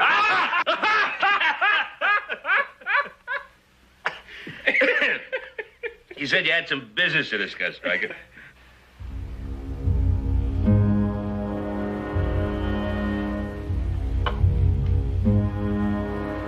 Bo, ain't you never gonna learn? You're not talking about Chris Thorson, are you? He give you a job running those steers in the Crease. And I delivered him like he said. And you run off with Thorson's 500. Well, I just figured for a loan. You didn't tell him. Why, I blew more than that in one night having a bus with Chris that time we came down from the Canadian with all them belts. More than $1,000 in one night. Times change, man. Fun's fun. But this is business. Tell you what, Bo. You give me the money. I'm sure he'll be willing to forget the old thing for old time's sake. And if I don't? Then I'll have to bring you back to Crease and make you stand trial for cattle thieving.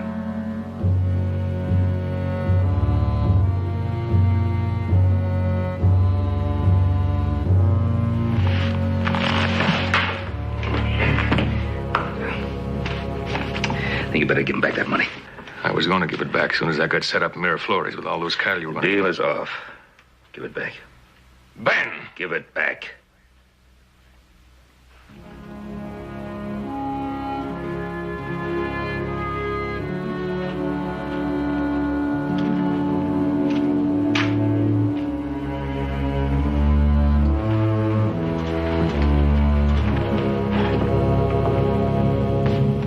You better make your peace, Baudry.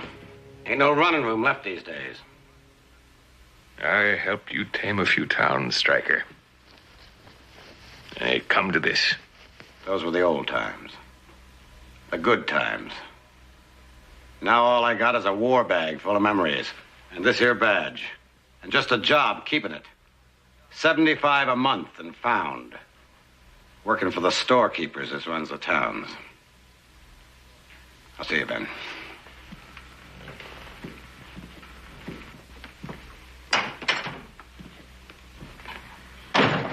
I need those cattle, Ben. I can still make it below the border. After all we've been through. I ain't asking for charity, Ben. You don't need it. Beaudry, I got $500. Now, you can count it if you want to, but I want to buy a piece of Miraflores, too.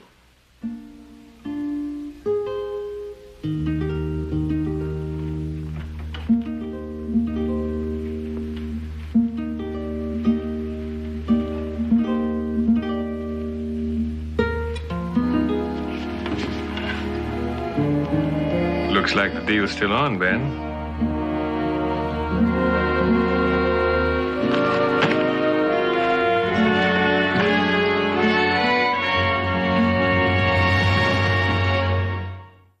Final business. Beaudry, holler when you're ready. My girl. Yeah, they made her. And they busted the mold. Well, that is 50 heads worth.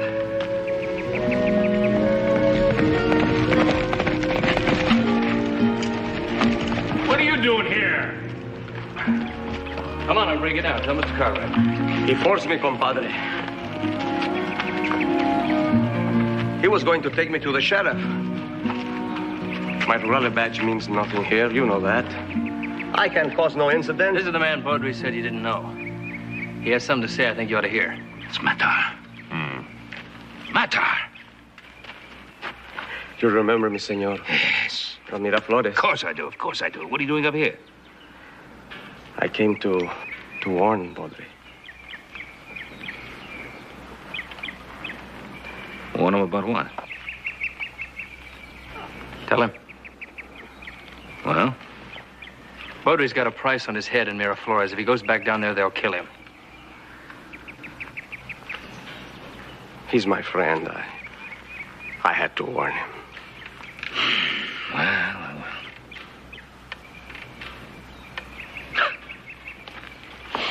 Well, leave that part. How long have you known? You lied about Miraflores. Who'd I hurt, Ben? You? No, not me. Maybe Noreen. What about her? I need her. She's going to help me settle down. You settle down, you're going to be on the run for the rest of your life. Stryker squared things in Montana. What have I got to run from? I'll tell you what you got to run from. Yourself. I need them bees, Ben. A deal's a deal. You got no choice. You have a choice. Them beeves or that girl. But it don't mean nothing without that girl left to believe in me. I need her, Ben. And what do you do when you've run through her money? And when you've used her up? How's she going to feed on those glory tales of yours when you leave her behind to go off yondering again? I won't leave her. You can tell her that. Maybe she'll believe you, but I don't.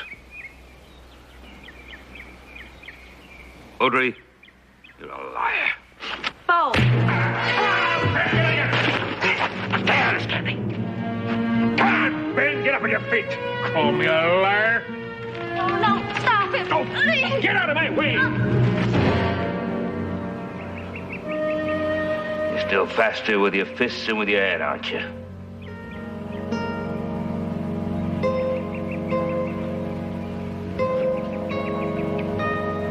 Well?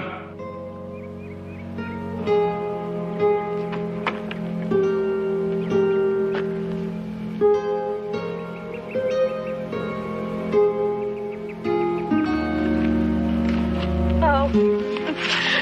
That's all right, Bo. Look, just you and me. $500 can get us clear out of here. No, Noreen. Nobody puts a brand on Beaudry. You need me, Bo.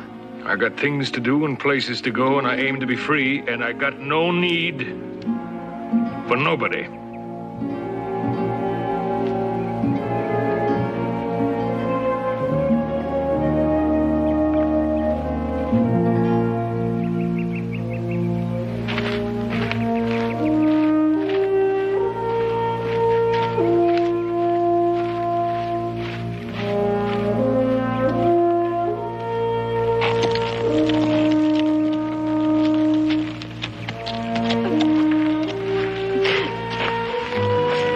Let him go, girl. Let him go.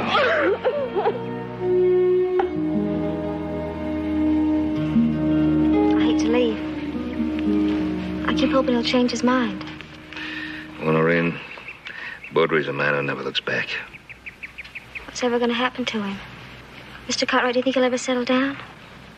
I don't know. Hope so. By the way, the Perrys will be waiting for you when you get to San Francisco. They're nice, quiet folks, and they'll see that you get the right start. Thank you. Bye-bye. Bye.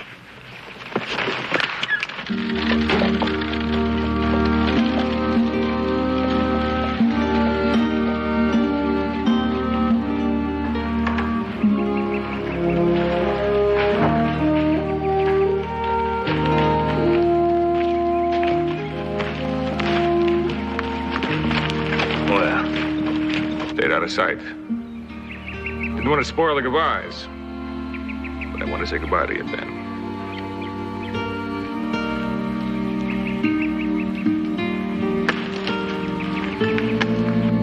Those beeves are in the northwest pasture. You better take them along with you. Oh, Ben. Not for old time's sake. For the fights we once had, and the one we didn't have. All right, Ben. What about you? You going with him? Si, senor. A man has to have a compadre along. Someone he understands. Swap lives with. Adios. Adios. Adios.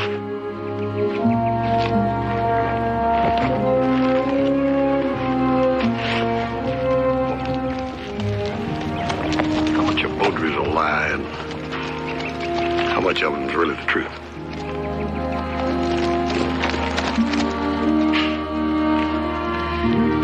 I don't think even Baudry could answer that.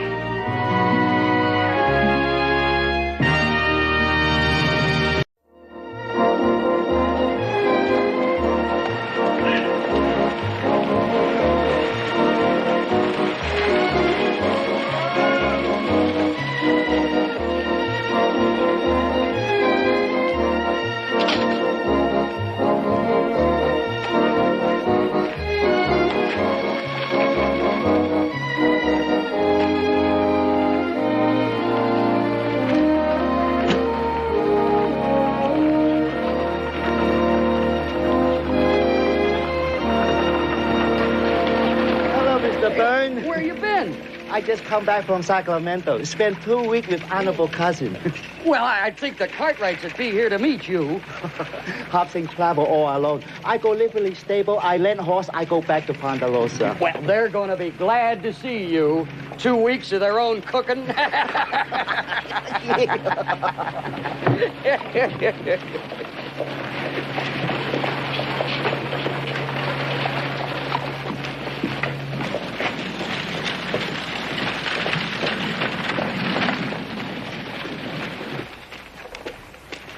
Hop Sing, what can I do for you? Mr. Jackson, you have a nice horse for rent for Hop Sing? Sure thing. This one's all ready to go. Cost you $1. You can bring the horse back whenever it's handy. He's a good horse. He no buck. Dan ain't bucked in 10 years. Very good. Hey, China boy.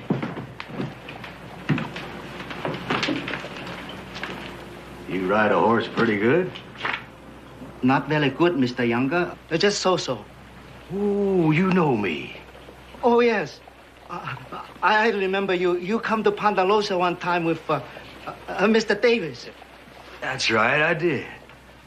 Got shoved off the place. All set, Hop Sing. Wait a minute, China boy. Answer me a question. Leave him alone, Emil. You stay out of this. You got in my way once before, and I had to move you. You don't want that to happen again. Now, I have heard that this pigtail gets a China boy in the head. Let's go, Sonny. Let's go now. Hold on, China boy. Mr. Youngest talking.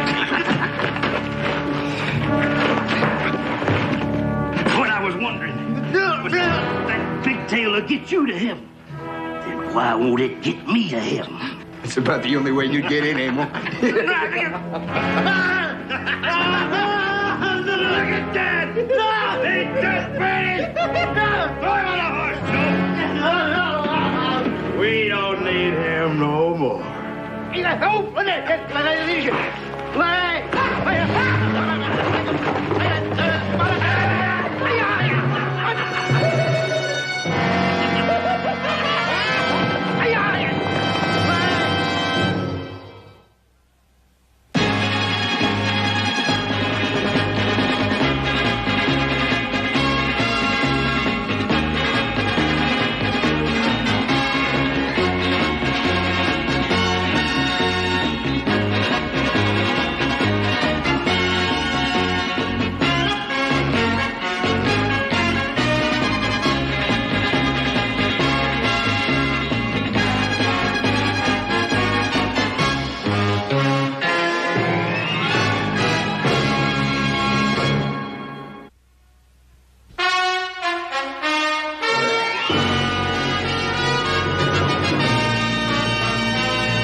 No, he won't be back in St. Louis for another month yet. He came in to see about Hop Sing. He's supposed to come in on yesterday's stage from Sacramento, and he ain't showed up. Well, Hop Sing came in yesterday morning on the 10 o'clock stage. You sure about that? Stood right here and talked to him. He was going down to the livery stable and get a horse and ride out to your place. Let's go out to the livery stable. Yeah.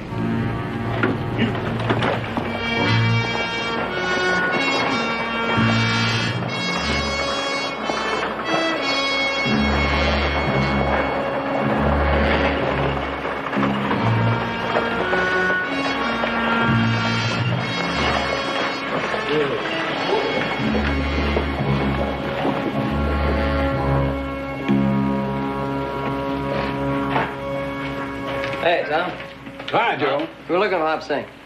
Well, didn't he get to the Ponderosa? Well, he was here then. Yeah, and he left at a dead gallop. I figured he'd head for home like a scalded cat. I've been waiting to see what you Cartwrights were going to do. What do you mean, Tom?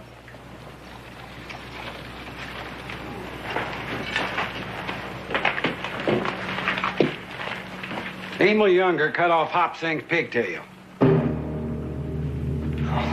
He did what? He cut off Hop Sing's pigtail. I tried to stop him, but Younger and Davis, his partner, were together. Well, I got slapped sideways is what it amounted to. And Emil just went ahead.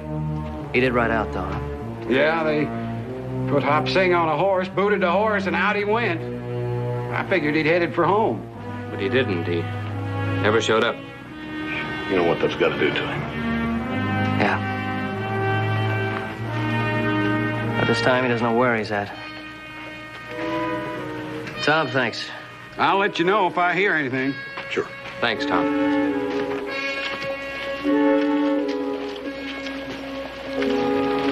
You realize what that pigtail meant to him? Yeah. Well, I reckon we ought to split up and go looking for him, don't you reckon? Yeah. Joe, why don't you take that lake road, and I'll take that Beaver Meadow trail. Candy, you stay on the main road and see if you can find any place he's pulled off. All right. 3 hours, and we'll meet at the old relay station. Yeah, good enough.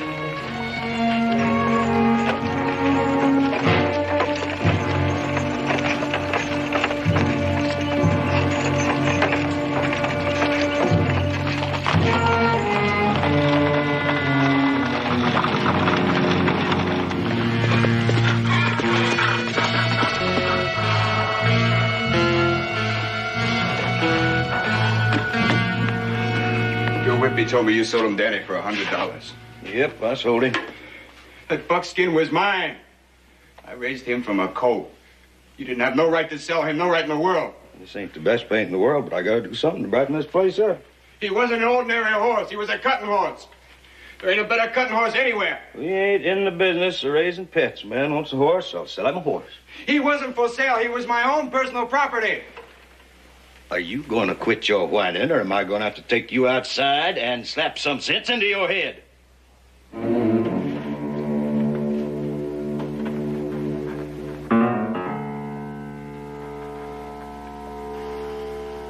You ain't got the guts to kill me.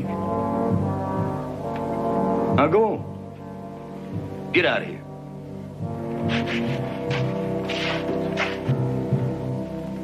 Go. Yeah.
Popsy?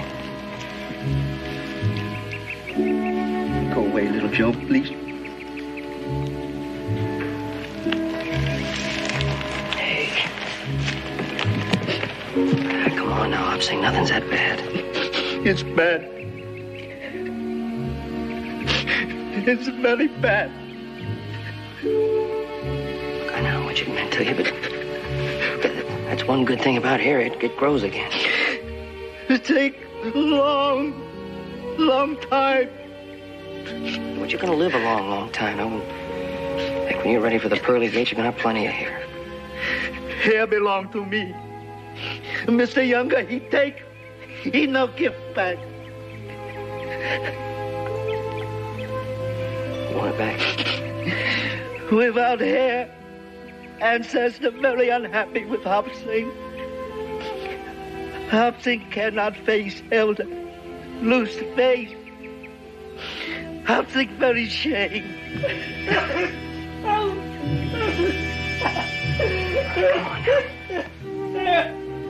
Look, I'll make you a deal. You get on your horse and ride over to the old relay station at Twin Forks and you wait for a horse and candy. I'll go on over to Younger's place and see if I can't get it back for you. How's that sound? That sounds very good. Excuse me,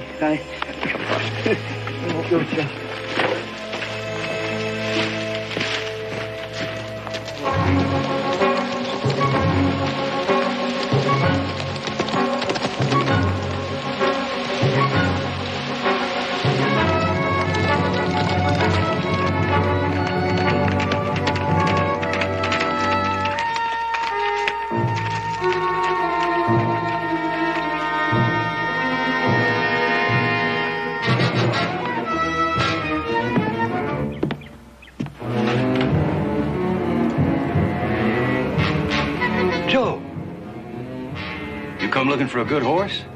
I got horses that'll make your Ponderosa stock look like crowbait.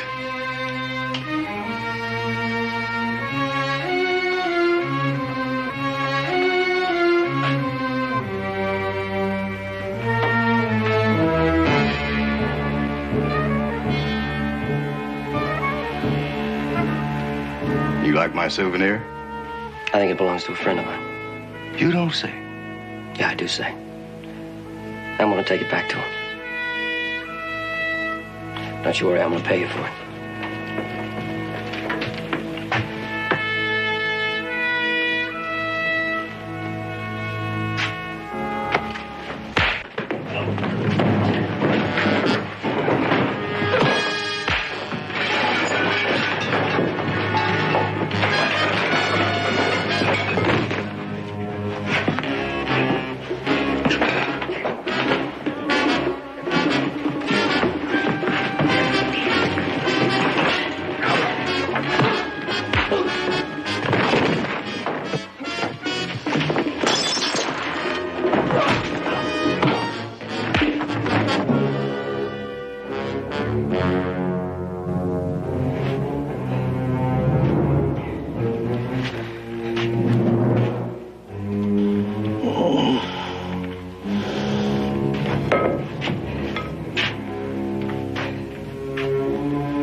Hop Sing told us what you were up to. If you hadn't come along when you did, we was going to come after you. I don't need any help with the likes of Younger. There you go. Thank you, little Joe. You're very good to Hop Sing. Forget it. Hop Sing, no forget. Someday maybe I help you. All right, you got a deal. Go on, get in the wagon. Look what you got in your hand. Paint. Younger was painting a table. Must have fallen against it. We had a little discussion before I left his place. Let's get out of here.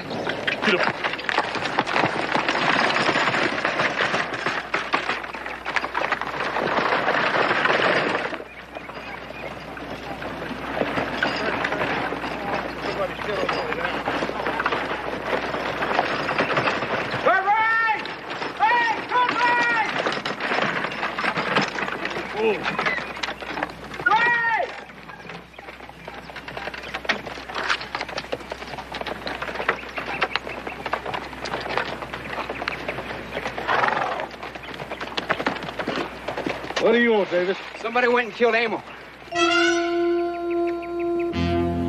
Yeah, hit him on the head with a 2x4. He's lying on the floor at our place now, dead.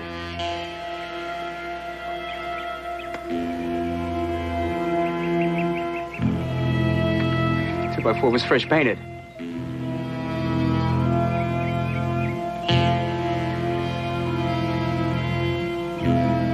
Look, I don't want no trouble. I'm just gonna get the sheriff, that's all.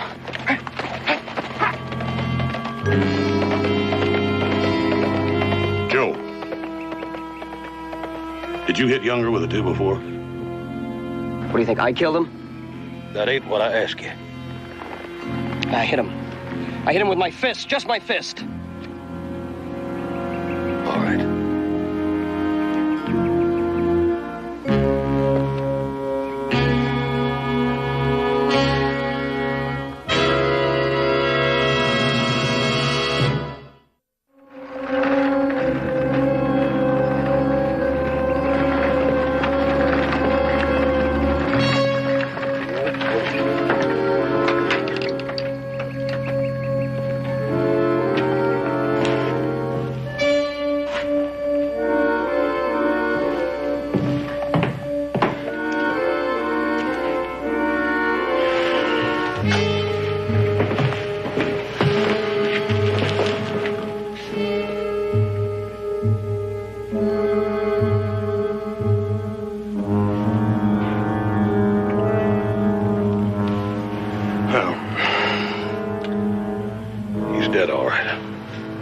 I swear to you, he was lying there when I left, but he was knocked out, that's all.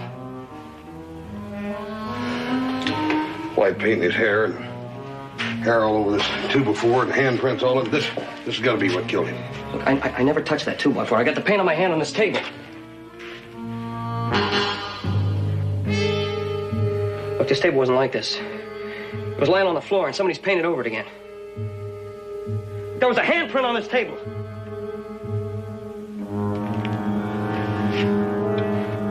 Well, unfortunate, little brother. It ain't there no more.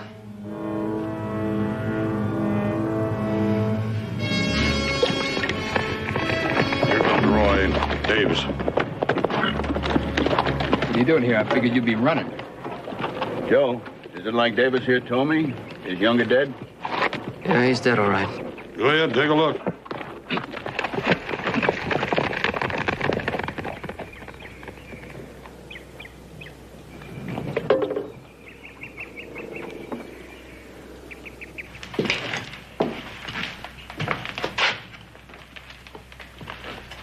There's Emil, like I told you. There's a 2x4. See the hand marks on it? The white paint on Emil's hair? Yeah.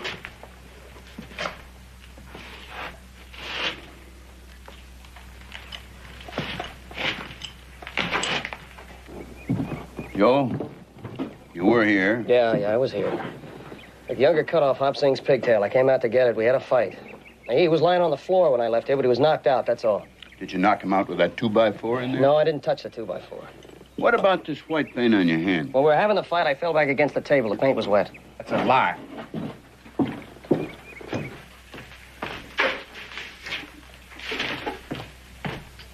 Sheriff, there ain't no mark. Look, I know there's no mark on it now, but there was before. Joe, I'm going to ask you straight out. Did you kill Emil Younger? No, I did not. You were here? You had a reason to have a fight with him? You admit that you had one? That 2x4 in there undoubtedly killed him. And there was a hand mark on the 2x4, and you have white paint on your hand. I don't have any choice but to take you into jail.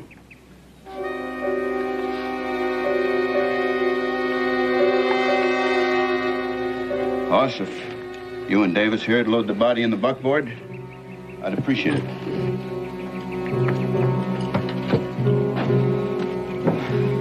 I'll be right on into town. I'll get the lawyer and telegraph Paul.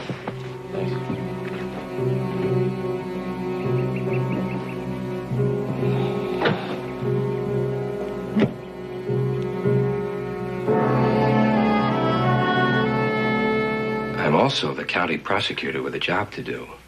Let me help you by accepting a plea of second-degree murder. What? Well, I don't believe that the murder was premeditated. I think it was something that happened in the heat of a fight. A smaller man defending himself against a bigger man by whatever means was available.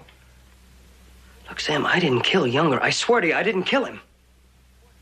A plea of guilty to second-degree murder would mean a sentence of 10 years in prison. Thanks. A conviction of first-degree murder would mean death by hanging. No!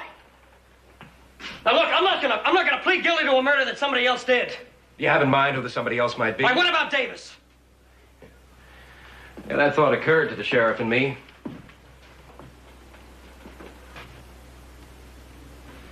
Davis was with Mr. and Mrs. Whitby in the presence of their children when Younger was killed, beyond any shadow of a doubt.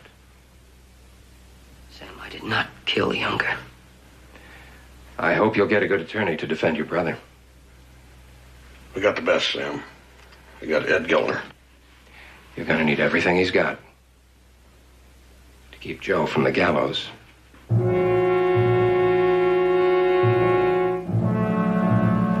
Sheriff.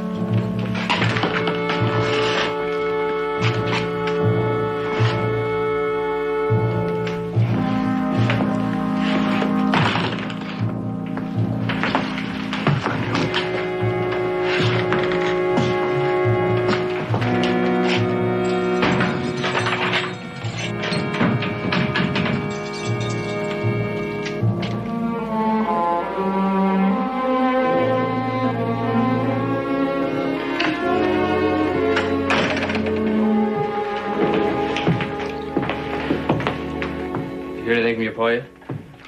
Nope. Reckon she won't early yet. Sure wish I could, though. Sit down, Candy. Have piece pie. Well, yeah, a piece of pie sounds good. I go get.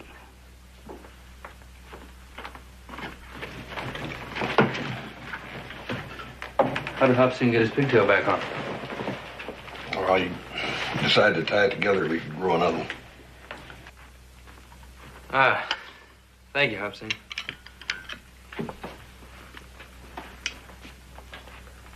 Little Joe in jail. It's all my fault. Nothing Hobson can do to help. You want to help him, buddy? Take him a couple of these pies. Grub in that jail is terrible. It's a good idea. I go right away. I cook now.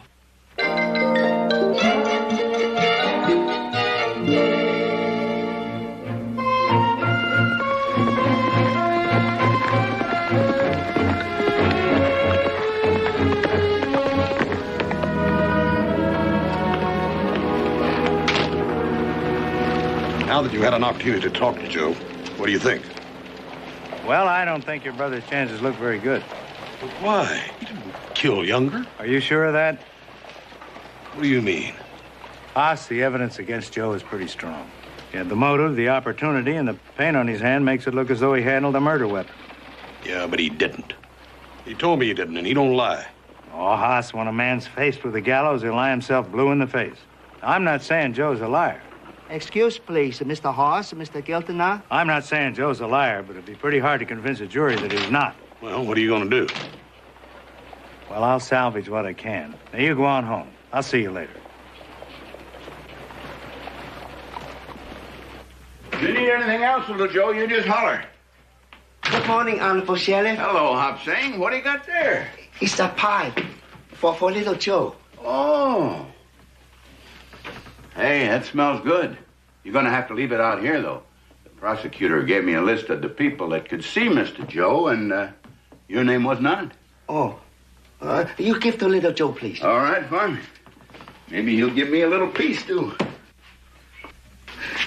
Oh, you got a nice table. Oh, that's evidence. This is the club that killed Emil Younger, and I'm sorry to say that little Joe's hand mark is on it, too.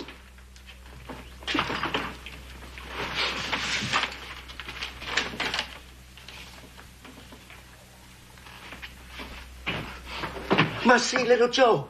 Now, Hop Sing, I told you I couldn't let you see little Joe. Your name ain't on the list. It's very important. Doesn't make any difference. The answer is no. Now, I've got my orders, and I'm giving you yours. You run along and take care of your business, and I'll take care of mine. Can I have paper, pencil, please? I think the county can afford that, yes.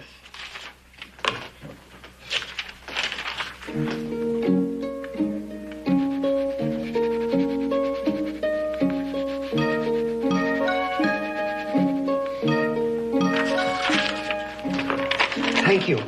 Thank you so much. You're welcome for whatever you got.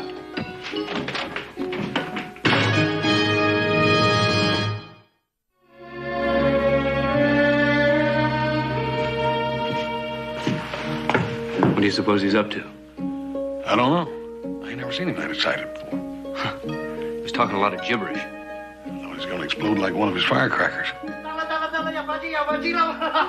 find. What? Little Joe chop on laser. What? Little Joe chop on laser. Wait a minute. Chop on razor? Is that what you're saying? Little Joe is innocent. Oh, Hop Sing, we know that. You can prove. Well, no, we can't prove it. I wish we could. I prove. You can prove? How? Chop on stick kill Younger is not little Joe chop. Chop belong somebody else. What's this? Look. Hop Sing, be careful with that thing. This is little Joe laser. Nobody chops laser except little Joe. That's right. This is little Joe chop. Hop Sing, what are you talking about? What is a chop? You got chop, I got chop, he got chop. Everybody got chop. Our chop is a different. Look, Hop Sing, just calm down now. I know you're all upset about losing your pigtail and little Joe being in jail and all, but this is no time to panic and lose our heads. Look.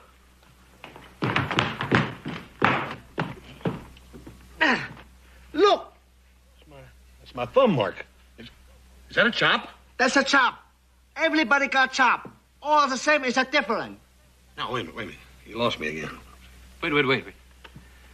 What you're saying is that Hoss has a chop and I have a chop and you have a chop, but they're all different. That's right. And you can look at a chop and tell who made it? That's right. Oh, come on. You mind if I test you? Sure. All right. All right. Come over here. Close your eyes. Close them.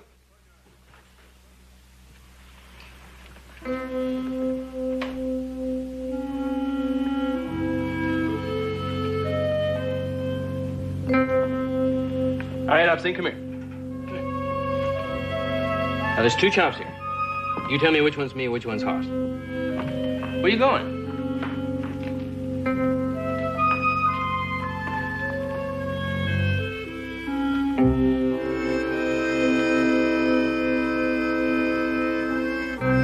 This chop, Mr. Hoss chop. This chop, your chop. Well, that's pretty good. How'd you do that?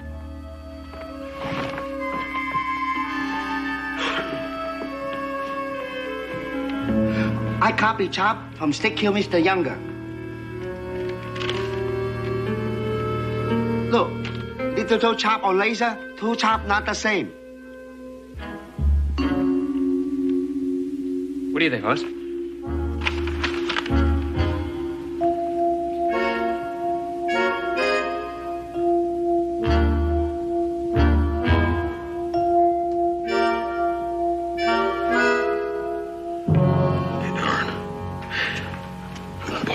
sure are different, ain't they? Seems that way to me. You know something? I think old Hop Sing may have something, Candy. With this information, we can prove that chop or that mark on that 2x4 ain't Little Joe's. And therefore, we can prove his innocence, can't we? That's right, Hoss. That's what I say. Chop proof Little Joe is innocent. Little Joe help Hop Sing. Now Hop Sing help Little Joe. How'd you get to know all this stuff about chops? Chinese know about chop long time. 1,000 years. Everybody chop is a different. Sign paper with a chop, make pottery, put chop in a wet clay, then everybody know who make the pottery. A trademark.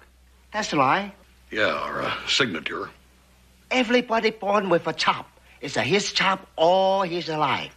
Never change. Chinese people is very smart. Know this a long time. Yeah, the trouble is nobody else knows it. How are we going to make them believe it? That's what we got a good lawyer for.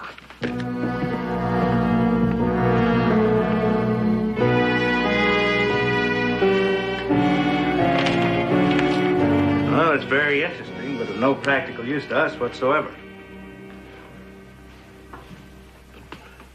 Mr. Gilner, you mean we can't use it? No, we can't. I don't understand. Why? Well, no judge would accept it as evidence. But why not? Well, first, there's no scientific proof to substantiate your cook's claim that every man's thumb mark is different. Second, there's no legal precedent. And without precedent, it will not be given serious consideration. But, Mr. Gilner, the Chinese have been using this for over 1,000 years. I mean, their thumbprints on their pottery, they use it like a trademark. Ain't that precedent enough? Not in this country, it isn't. Now, Haas, your brother's going to be faced with an American court, and there's no place there for Chinese superstition. We're going to face an American jury, and we got to give them cold, hard facts. That ain't cold, hard facts enough. Not in this country, it's not. Well, that's the only choice we got. It's the only way we can save Little Joe. Haas, in my opinion, the only way we can save Little Joe is by a plea of guilty to second-degree murder. Mr. Gilner, that's 10 years in the penitentiary. 10 years? Or the gallows? It's your choice, Haas. Which is it going to be?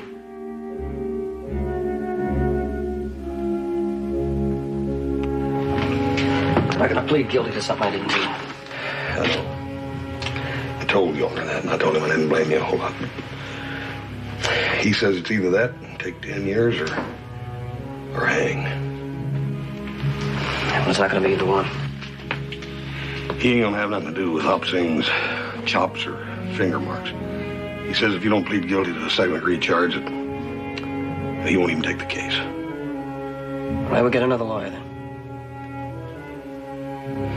No, Joe, that ain't gonna work either. I talked to Mr. William and Mr. Thomas both. They feel the same way about it Mr. Gilner does.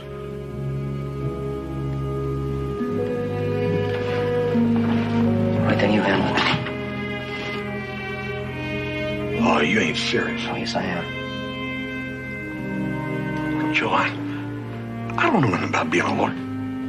It doesn't make any difference. I'd rather have you handle it and believing in me than have the best lawyer in town that thinks I'm guilty.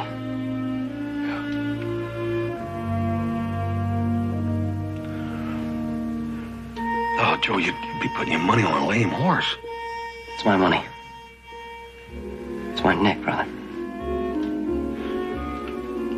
Look, let me go back over and talk to Gilner one more time. Maybe I can do something. I'll see you later.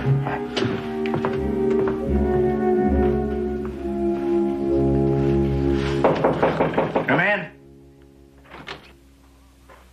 Oh, hello, Haas. Howdy, Mr. Gilner. Sit down. Just over to jail talking to Little Joe. Yeah? Well, you know how Little Joe is. He's sort of... Well, he's hard-headed, it's what he is. Yes, I know. Well, he's bound and determined that he ain't going to plead guilty to something he didn't do, and I don't blame him a whole lot. So I came back to ask you one more time if you wouldn't plead his case innocent and do what you could with Hop Sing's thumb marks or chops or whatever you called them. No, Haas, I won't. Because it won't work. And that's my considered opinion as a pretty fair country lawyer. Yes, sir. Well, had to ask anyhow. I reckon under the circumstances, Mr. Gilner, that you can consider yourself relieved of any responsibility. I'll be doing his lawyering from here on out. Haas, you're not qualified. Yes, sir, I know. Look. As your brother's lawyer and as a friend of the family's, I'm going to insist that you let me plead this case. Mr. Gilner, I don't reckon insisting is going to do a lot of good unless you decide you want to play it our way. Thanks anyhow. Haas. Yes, sir? I won't play it your way. But I will be at the defense table to offer a word of advice now and then. Thanks. You know, I got a funny notion that some of that advice I'm going to be needing a bunch of. Thanks.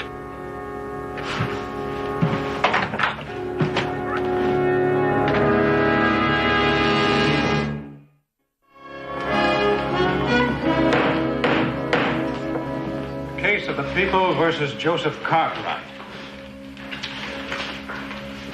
Prosecution is ready, Your Honor. The record shows the defendant has entered a plea of not guilty to a charge of first-degree murder. I understand the defense would like to change that plea. No, sir. Your Honor, the defense will continue the plea of not guilty. Who are you, and what part are you going to play in this trial?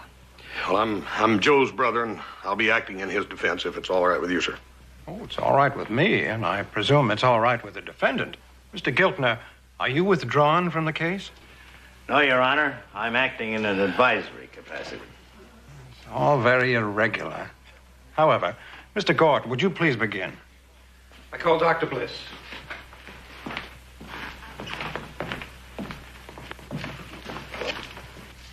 He was killed by a blow from a blunt instrument. Emil was dead on the floor, white paint on his hair, and a sear club lying right beside him.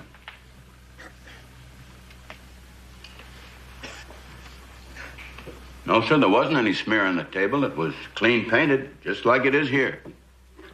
Thank you, Sheriff. You may step down. Your Honor, the people rest. Mr. Cartwright, you may now begin. Your Honor, I'd like to get our cook up here, Hop Sing, if I could. Come on up, Hop Sing. Hop Sing, you understand the meaning of the oath? Yes, sir, Judge. Hop Sing is a very good Baptist.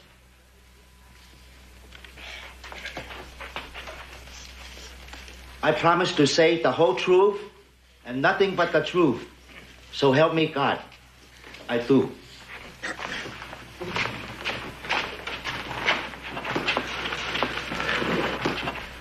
Now, Hop Sing, these little lines that all of us have on our thumbs and fingers. See them little lines? What do you call them, Hop Sing? It's called finger ridge. Finger ridge or a thumb ridge, right? Yes, sir. Now, look here. If I was to pick up this 2x4 while the paint was still wet on it and leave a mark there where my thumb and fingers all touched it, what would you call that? It's called chop. Chop. Now, if you were to pick it up while it was still wet and you left a mark on it, would it be exactly like mine? No, Mr. Hoss. All chop is different. All chops are different. Your Honor, what's the point of all this? I was about to ask the same question. Well, Your Honor, if I can prove that everybody leaves a different mark when they touch something, what Hop Sing calls a chop, then I can prove that the mark or the chop on this 2x4 was not made by my little brother. Therefore, he never touched the murder weapon, right? We can't accept this testimony. There's no proof that everybody leaves a different mark. There's no precedent. Your Honor, it's been explained to me that the Chinese have known about these marks for centuries. They've been used as signatures, as identifying marks on such objects as pottery. It's true. And I suggest that this is precedent enough. I object. Chinese beliefs, practices, superstitions have no place in an American court of law. Let me remind you that a man is on trial here for his life. This court, and I trust the prosecution, will listen to any evidence that may have a bearing on the final verdict. Can you prove this theory, Mr. Cartwright? Well, that's what I was aiming to do, Your Honor. Go right ahead. Candy, bring that package up here.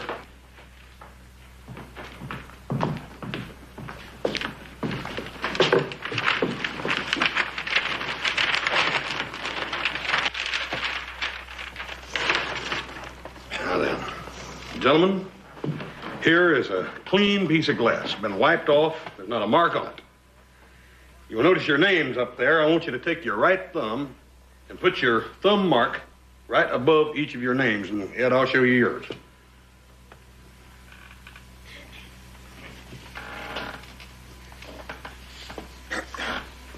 Right there on the corner, Ed.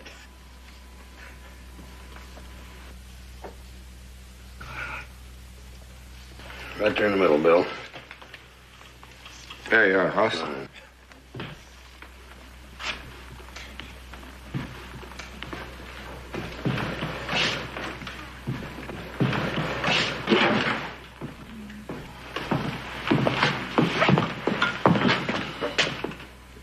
May I examine that, please? Yes, sir. Don't put any marks on it or smudge any of those that are already on it. Oh, I'm sorry.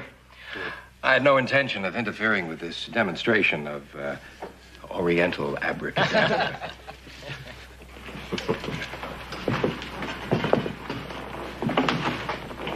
Now then, Hop Sing, I want to blindfold you. If you'd like to examine this. No, that's perfectly all right. Okay. Now then, I'd like one of you fellas to put your right thumbprint on this.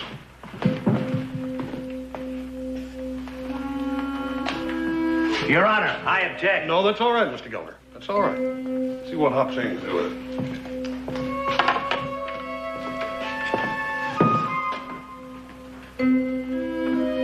Now, Hop Sing, examine that thumbprint on that mirror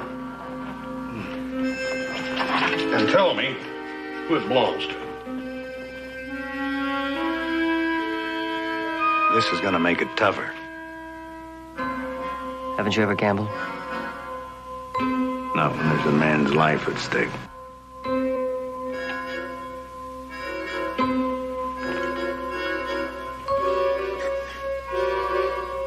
Chop on mirror is not belong to jury.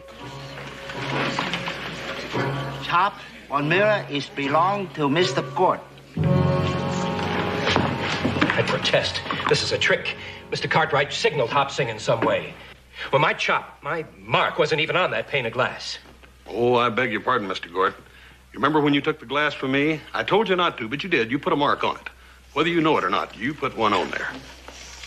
You ought to get yourself a good lawyer. Your Honor, gentlemen of the jury, Mr. Gort had no more idea that he was putting an identifiable mark on that glass or that mirror when he did than the murderer of Emil Younger knew that he was putting an identifiable mark on this weapon of murder.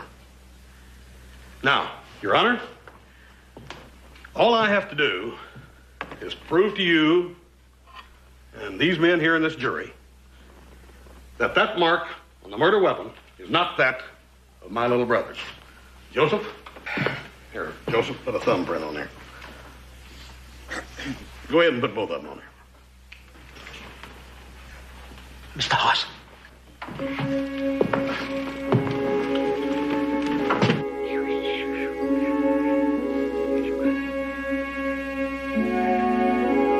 You sure?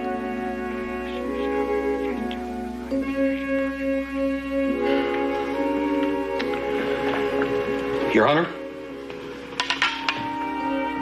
I don't know how to go about this. I don't know what the rules and regulations are, but I'd like to have Mr. Jackson take the stand.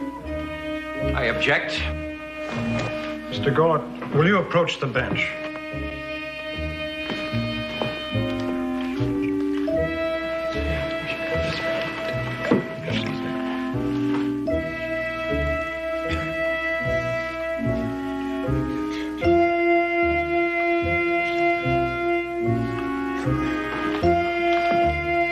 Jackson, step over here and be sworn.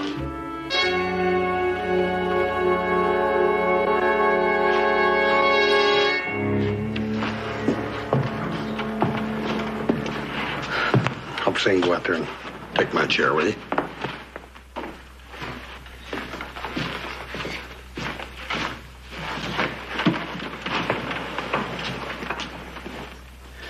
Mr. Jackson, you used to own that Younger Davis property, didn't you? And didn't Younger sort of beat you out of it? No, I never felt that. As a matter of fact, you've been holding a grudge against him ever since, hadn't you? No, I never held any grudge. Mr. Jackson, the other day when you told us, Joe and Candy and me, that Younger had cut off Hop Sing's pigtail, didn't you know that was going to make trouble? I mean, big and bad trouble? Well, I didn't think it caused any real trouble. Didn't you go out there to make sure Younger got what was coming to him? I didn't go out there. You waited until you saw little Joe come out, and then you went in. No, I never went in. Oh, you didn't go in. You found him unconscious, picked up this 2x4, and you beat him to death with I it, didn't. Then you painted over Joe's handprints on the table, didn't you? No, I didn't. Hop Sing, Mr. Hoss? will you stand and tell this court, this judge and jury, exactly what you told me a moment ago?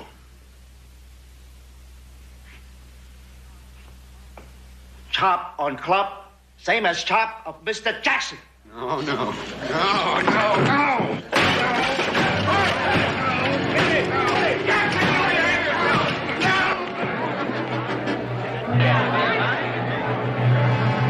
We'll hold Mr. Jackson until charges can be brought against him. Come on, Jackson.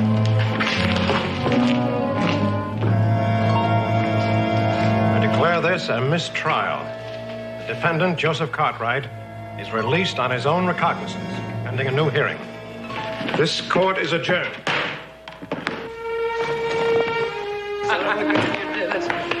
Brother. Joe, I'm glad we got the right man. So am I. It has been a memorable homecoming. What I'm particularly proud of is the way everybody handled himself, and especially you, Hop Sing. I just don't know how we can thank you. It's all the same, Mr. Cartwright. It's not necessary. Hey, here we go, Hop Sing. Take a look at that. We cooked them up special to show our appreciation. Here we Thank you. How's that look? Here, grab a couple of these, huh? Dig right into that. Yeah.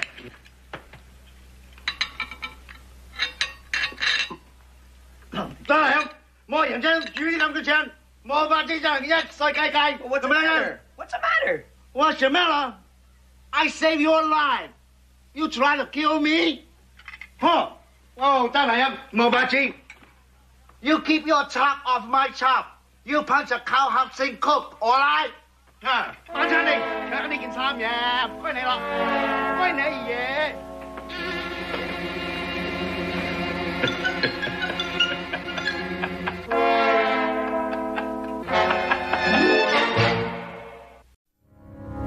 Pray that the souls of the departed may ascend unto the glory of God.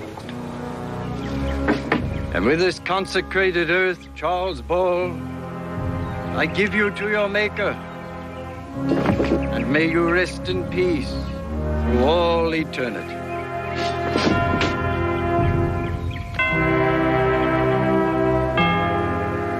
Thank you, Parson. Get on with it. Mr. District Attorney, could you perhaps make a statement now? Yes, How will this affect the case? it's a setback. It'll mean a delay, but that's all. Sooner or later, I mean to bring these scoundrels to justice.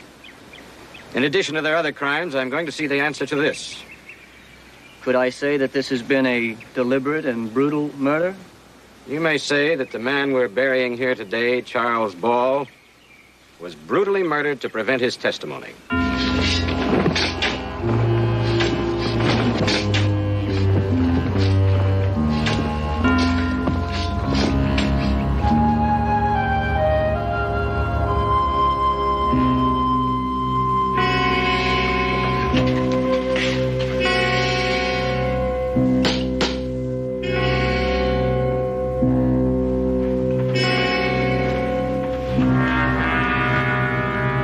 Who is it?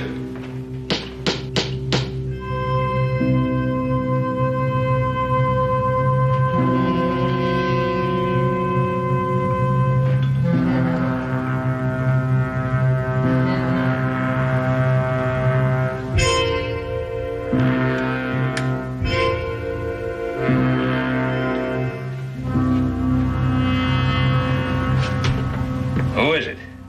Burn Ludlow.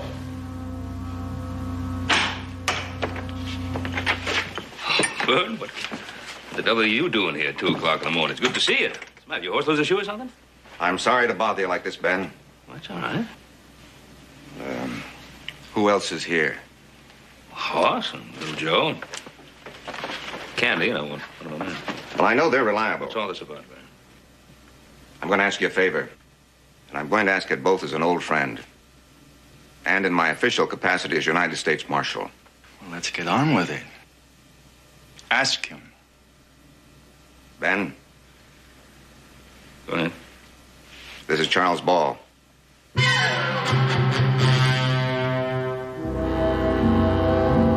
Ball, didn't I hear that you've been murdered and buried? But you never shook hands with a corpse before.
Witness in a government case, and they want a place to hide him for a couple of days. Bern, we got plenty of room here. We could put both of you up. Well, I wouldn't be staying, Ben. See, we put out the story a couple of days ago that he was killed. I've got to get back. It wouldn't look right. But that'll give you the responsibility of guarding him. Guard him against whom? Anybody. Everybody. Popular fella? Joe, you better go outside and see if the marshal's men need anything. Right. Vern, to have a few more details about this case that Mr. Ball is involved in. Well, the case involves defrauding the government and misuse of government land. And murder, don't forget that. It's all right, Charles. It isn't poison. All came from the same pot.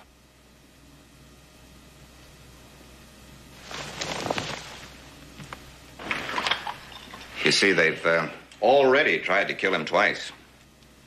After the first attempt, we put him in the security of the prison at Carson City. And the day before yesterday, one of the guards, a man with 15 years' service, shot him twice. Money talks. To some people. So you see, Ben, I do need your help. But I wouldn't blame you if you turned me down. Well, Vern, I said I'd help you, and I'll help you. Thanks. I'd like you to take a letter to my wife. It's out of the question. No one's supposed to know you're here. I'm not going to tell her where I am, just that I'm still alive. That's all. I promise. No, I can't take the chance. Harriet's been through enough. I can't let her go on thinking I'm dead. It's only until we get you to the grand jury next week. Marshal, either I write that letter, or you're going to have to go back to the grand jury and tell them that I can't give one word of testimony. That'll blow the case right out the window.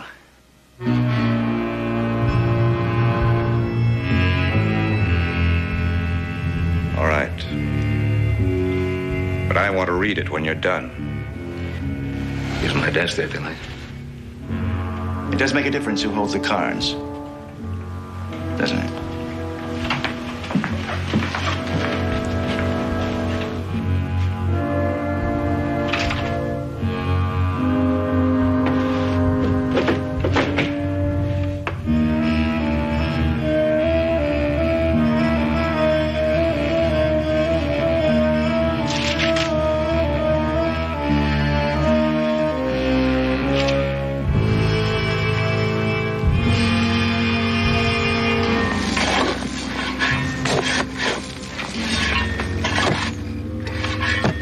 Get the crowbar, Haley.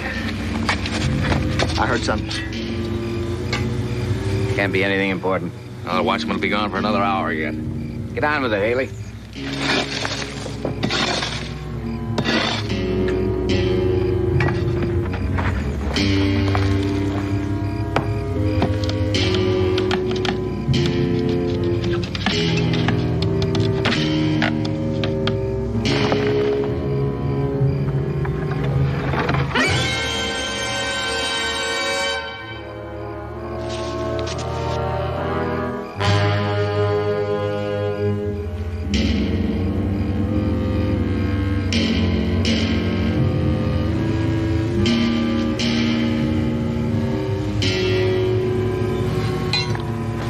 I'll go tell him.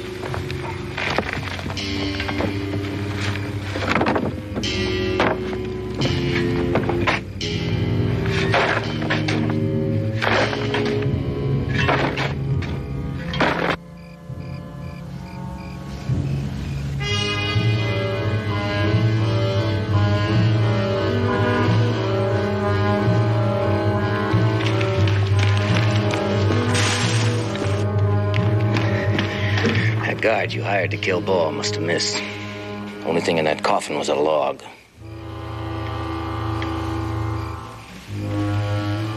So Ball is still alive, huh?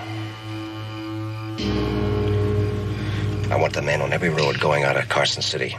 Have them nose around the towns, the cafes, even the doctors. Have somebody check the stage depots, the railroads, telegraph offices. And put Haley and a couple of others to watching Mr. Ball's wife. Yes, sir.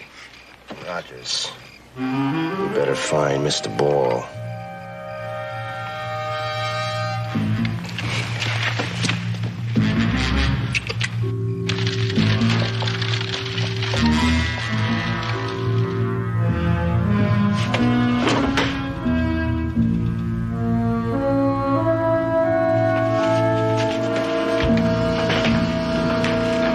Well, why does it bother you? Because I get a stake in it. I think you're making a big thing out of nothing. Get the stairs moved? Huh? Yeah, we gotta move. What was the discussion about? Candy here thinks we made a mistake. Yeah, he thinks we bought gun trouble by bringing in Mr. Ball. He doesn't like taking the extra risk. Well, that's not the way I said it. But that's what I meant. You don't think we ought to give Mr. Ball protection, huh? No, I don't. I think he's a thief. Well, that really isn't the point, is it? The point is that the marshal asked us to give him protection. And Mr. Ball is going to give testimony so that bigger thieves will be put behind bars where they belong. Are you against putting crooks in jail? No, I'm not. You think the other crooks are going to hold still for it? They tried to get him while he was in jail. They shot him. They're going to try to get him here. Now, if I didn't know you better, I'd say you were scared. Yeah, I'm scared, that's right. You bet on it. I'm scared 5 or 6 of them are going to come. And there's going to be 1 or 2 of you here. And the rest of us are going to be out in the rain somewhere, and we'll get back just in time to bury you. That's what I'm scared of. Joe, have you seen my derringer?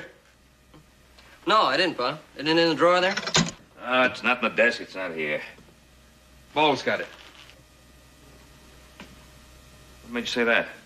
You remember he sat at the desk when he wrote that letter to his wife. He must have taken it then. He might be right. I'll see if he's got it. Now, wait a minute, Joe. Joe.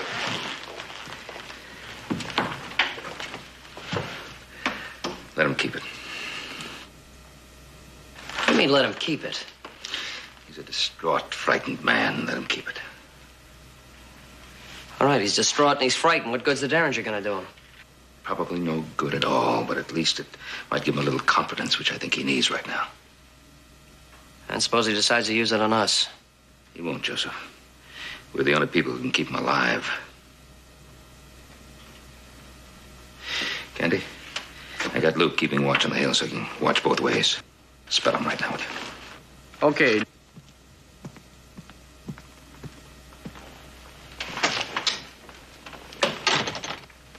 You're sure you want him to keep the gun, huh? Yes, I'm sure. Okay. Just don't turn your back on him.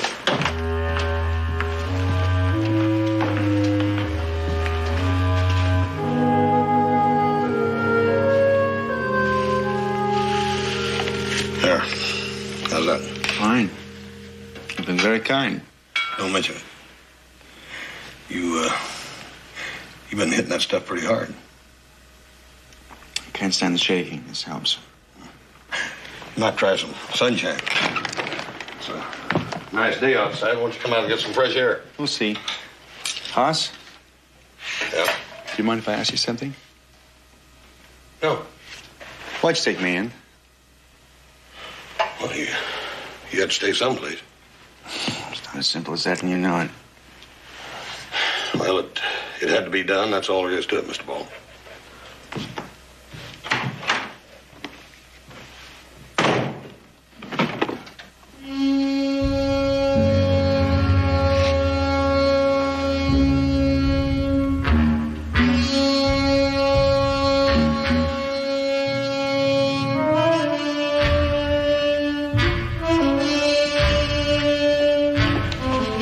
That's all fingers in here, huh?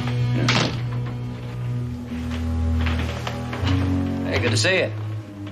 Well, glad you decided to come down. I haven't wanted to impose, Mr. Cartwright. Oh, there's no imposition? Oh, I'm on my way. All right, Hoss, we'll see you later. Where's he going? He's going outside to relieve Candy. We're keeping watch on the road in.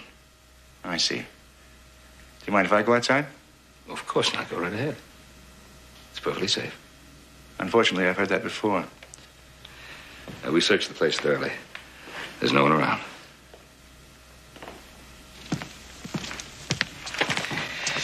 Where were we now? Oh, yes. Extra payroll.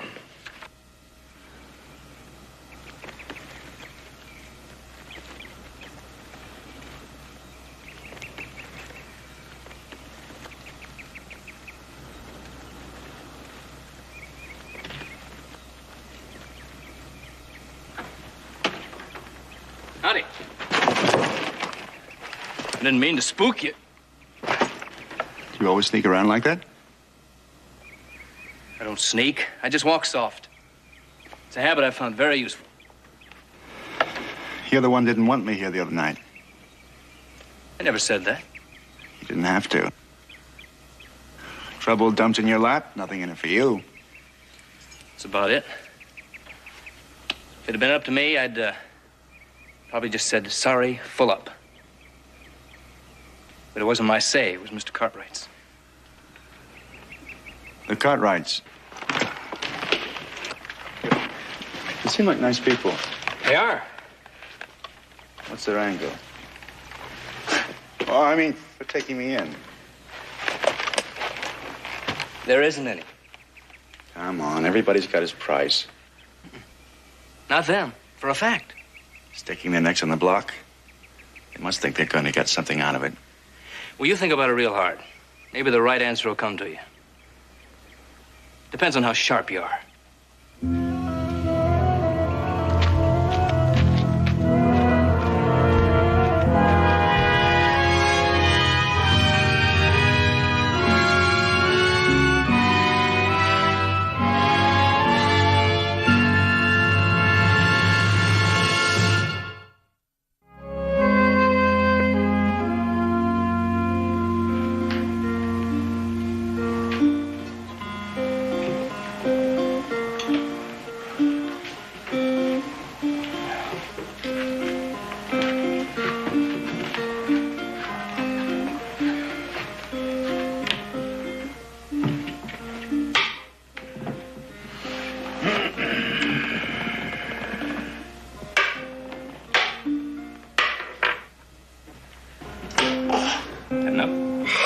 I gotta go to bed anyhow. You're learning, Paul. You're learning. Come on, Joe. You should give that up and try picking cotton for a change. I should try playing checkers for a change. How about a nightcap?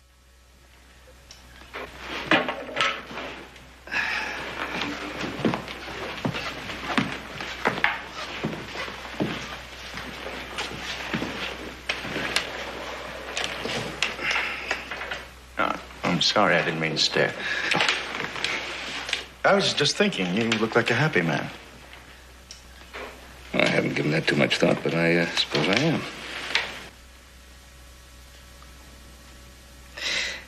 Came out of the same bottle as this. You see, the first time they used strychnine. You know, you're offering to give testimony. That takes a lot of guts. No, I'm just trying to get a lighter prison term by pleading as state's evidence. All the same, it'd do a lot of good. You're being used, you know that? This is a very dirty fight. The 8 men that will be convicted by my testimony go all the way to the top of the Bureau of Indian Affairs. And if they're not convicted, and there's a very good chance they might not be, they'll kill you. The marshal forgot to tell you that. He was afraid of scaring you off. Well, I have a feeling that my boys would have insisted that we take you in anyway. You'll be safe here. I'm beginning to believe it.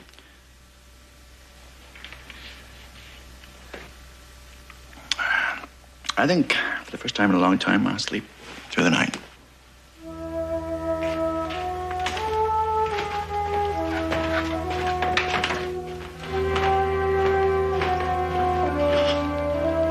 Give me a chance, I'll find her. Please don't tell Barton. Please, he'll kill me. All right, ready? It's enough. He's up with 100 foot over all day long. Let her get away from me. You'll be more careful the next time. Telegraph Arteman. Tell him we've located Ball somewhere in the area of Virginia City.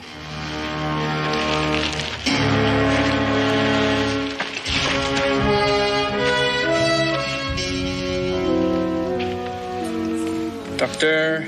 Phipps, nerve pacifier. Never heard of it. I'll see if I can find a Bible for you. Only if you can get it without any trouble. I'll be careful. Oh, if I do slip up and there's somebody in town, you've always got that gun to fall back on. They know you've got it. If you wanted one, all you had to do was ask. I didn't know that then. You got their angle figured out yet? It's one of two things. Either they're rich enough so they don't have to worry about being practical, or they've got an arrangement with the marshal. You know, scratch my back, I'll scratch yours. Keep trying.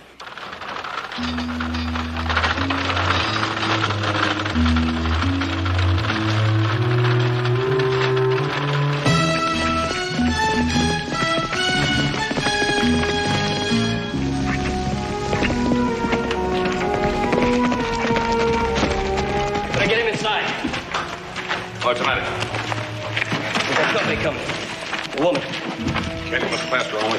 No, she came over the hill. She almost slipped past me. Ought to be here in about 5 minutes. Mr. Ball, you better get inside the house. This won't come this way. Woman is my wife. Your wife? Yes, you see, I sent for her. What do you mean you sent for her? How? The letter I gave Ludlow had a coded message. A code my wife and I agreed a long time ago.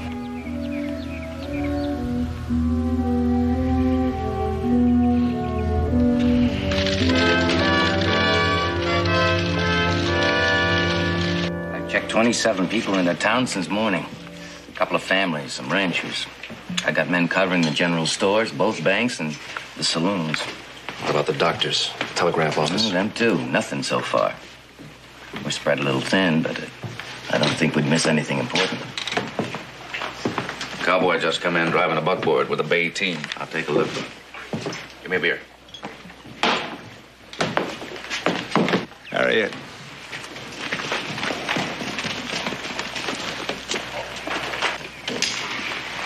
I'll get back on watch. Yeah.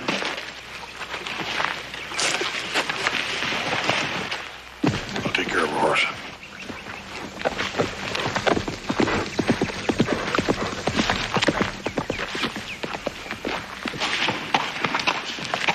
Miss Ball, and then Cartwright. We'd better get inside the house. Come on.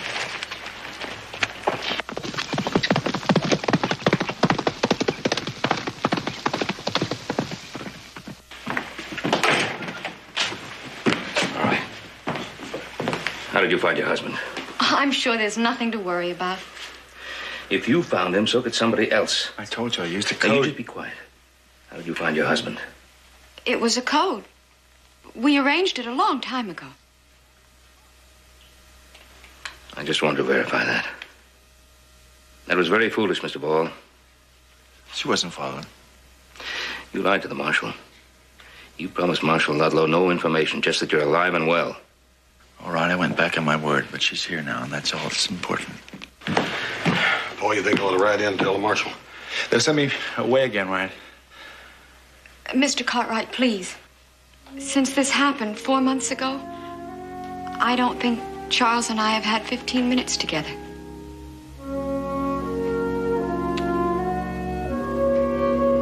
I haven't made up my mind yet.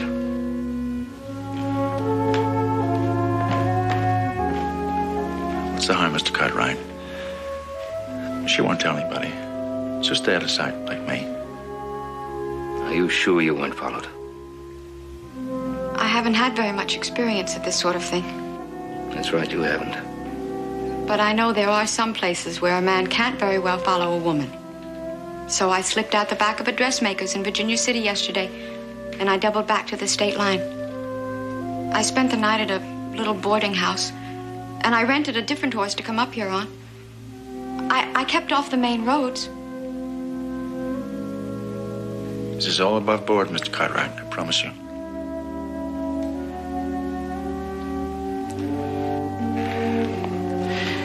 Why don't you go upstairs? You probably want to freshen up before you eat.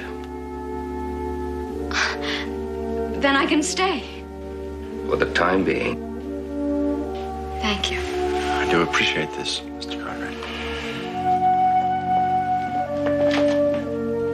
I want to take a look at that arm. Oh, it's coming. Fine.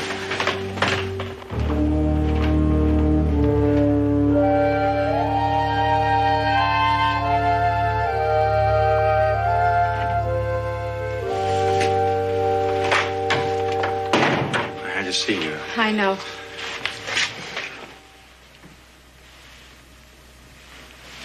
I missed you so much.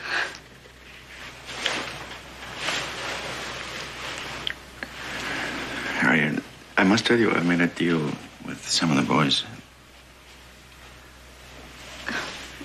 Charles, let me take a look at that wound, and then we'll talk about it.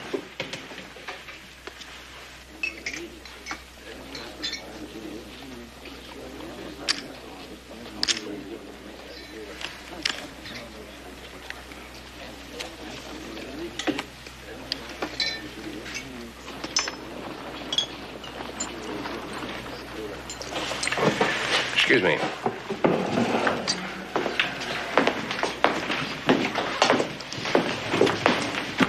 The cowboy with the buckboard just got supplies and a bottle of medicine. Are you sure? I'm sure. After that, he went to the doctor's and got 3 rolls of bandages. I think we've located Mr. Ball. Now, the cowboy won't be easy to follow. What do you mean? Didn't you get the brand on the horse? Yeah. Then don't try to follow him. Go to the courthouse and look at the brand book. Rogers, get Haley and the rest of the men together. Tell them we're going to ride. Right.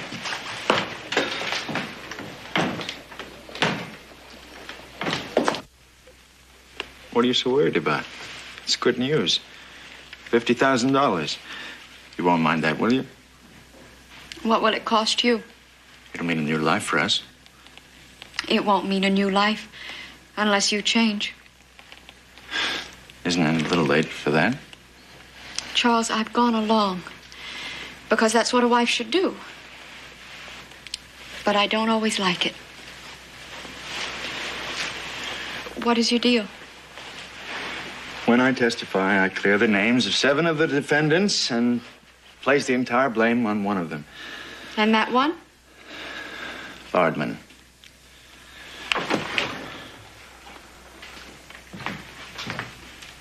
He deserves hanging anyhow. Did you make this agreement before the guard tried to kill you or afterwards? Before, so it must have been Vardman. Why Vardman? If the others double-crossed him, why not you? If you get killed, they save $50,000. If If I don't accept the offer, they will have me killed. They promised me that. And if you do accept the offer of the 7, Vardman will kill you one way or another. They're savages, chewing each other up. They're cannibals. Harriet, any one of them, or all 8 of them, will kill me if possible. If I stay alive to testify, I stand a very good chance of earning $50,000 in gold. And the money means that much to you. Yes. I want you alive. Don't you understand that? I want you alive. And nothing else matters to me. I'll stay alive. And I'll get the money. You'll see.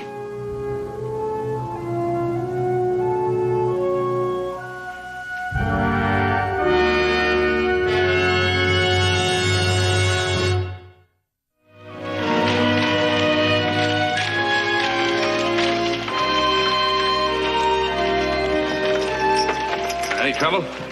No. How about here? No, it's quiet here. Is Hoss on guard? Yeah? He'll over at Dry Creek. Oh, hey! I got your medicine. You don't need this. Did you have any trouble getting it? Not much. Did anybody see you get it? Well, sure, I had to buy it, didn't I? I mean, any strangers. Did any stranger take a particular interest in it? No strangers, none. No one followed me out of town. I'm gonna relieve Hoss. Fine, all right. Here, let me help you.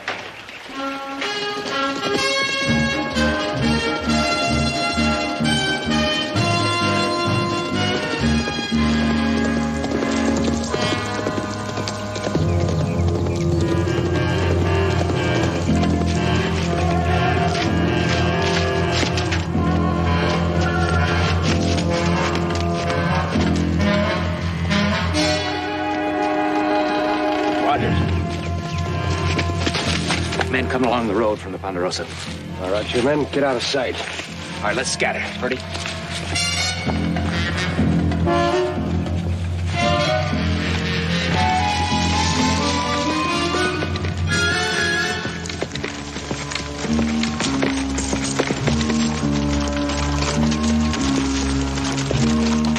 Something I can do for you, mister? Just riding through. Looking for some likely land to homestead. You can't homestead this property. Why not? It's Ponderosa Ranch, belongs to Ben Cartwright. Does it? How do you know that? I'm his son, Joe Cartwright. Well, I'm glad to know you, Joe Cartwright. Now, if you don't mind, just drop your gun to the ground. What's that, some kind of a joke? Just look behind you on either side.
I'll go on from here.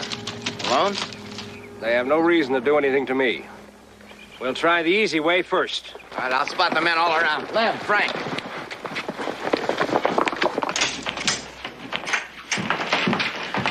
Paul, I need to talk to you a minute. What's going on? Oh, nothing. I just need to talk to Paul. Are the riders coming this way? Are they? Yes, sir, they are. Anyone you know? Never saw them before. What do they look like? Well, one of them sort of dressed up a dude. They're after me, I know it. Well, those that are with him are gunmen. How many? 6. Mr. Ball, take your wife upstairs. Keep out of sight and keep quiet. Harriet.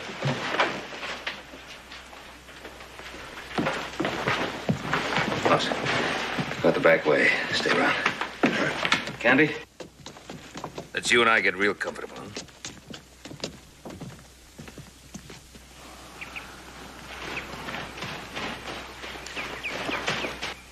It is Vardman.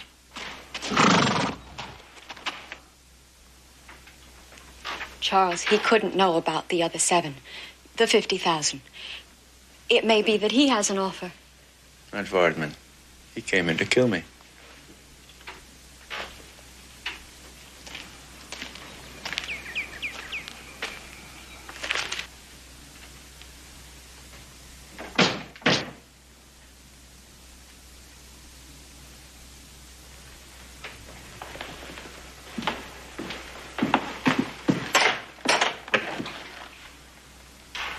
May I come in? Yeah, sure.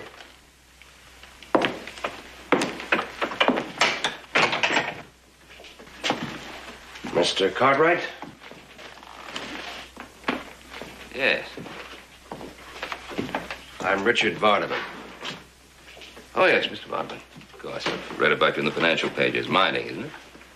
Yes, mostly. What can I do for you? I'm looking for Charles Ball. Charles Ball. I'm afraid I can't help you.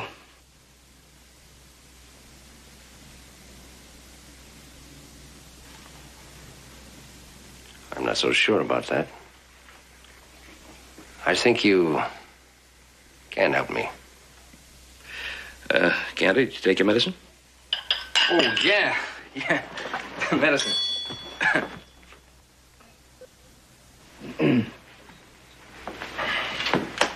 May I talk to you privately? Well, you can speak freely, Mr. Vardaman. I thought I might save you a little embarrassment. You see, I didn't come unprepared. I came with the power to bargain. Bargain for what? Your son for Mr. Ball. My son? Your son, Joseph. I'm holding him prisoner. Mr. Vardaman, my son has nothing to do with Mr. Ball. I suggest you release him immediately. I know that Ball is somewhere around Virginia City.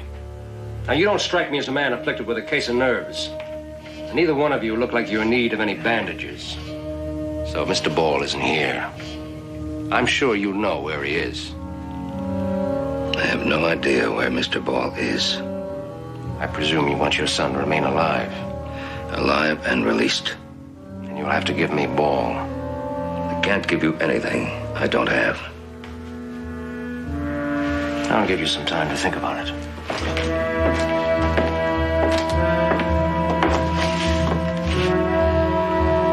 I'll give you 10 minutes. Now, you bring Ball to me up on the hill, or I'll bring your son to you, dead.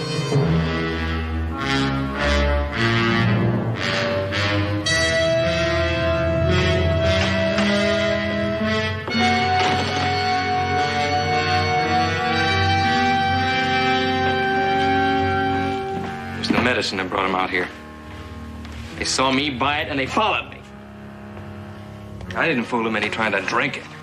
Vardaman has Joe. Yeah, little Joe. Because unless we give up Mr. Ball, he'll kill Joe. What did you tell him?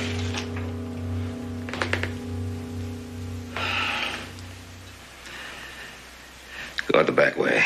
See if there's a chance of getting the horses through the gully. Right.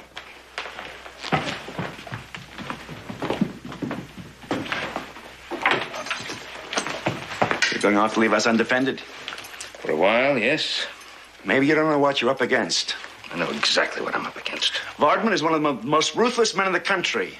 He'll kill your son, then he'll kill me. I'm gonna try to keep both of you alive. The way for the gully looks clear. They don't expect you to make a fight for it, Paul. They figure to come out the front door and make the trade, him for Jill. Mr. Cartwright. Mr. Ball, you stay inside this house and keep away from the windows.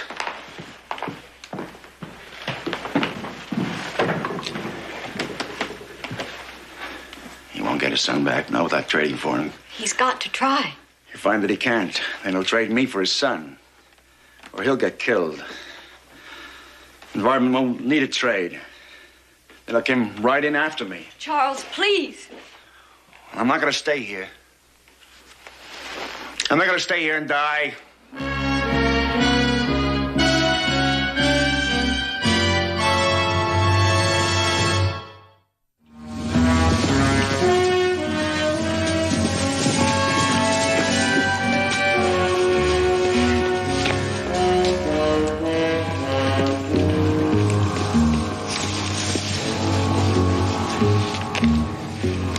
They're right up above there.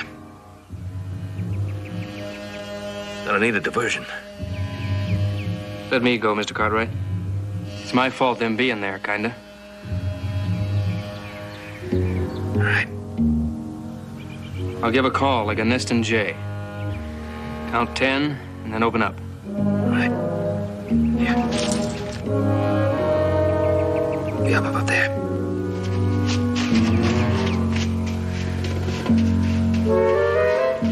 Let's go.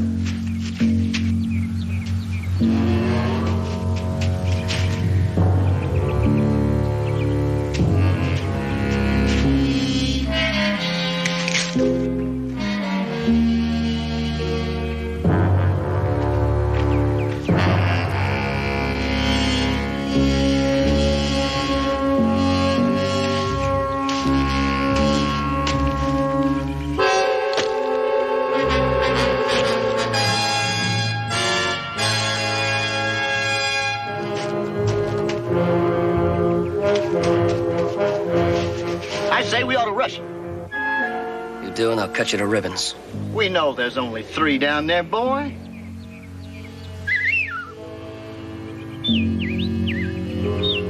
Oh, it's just no bird.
Where are they going? Heading for trouble. Let's get them.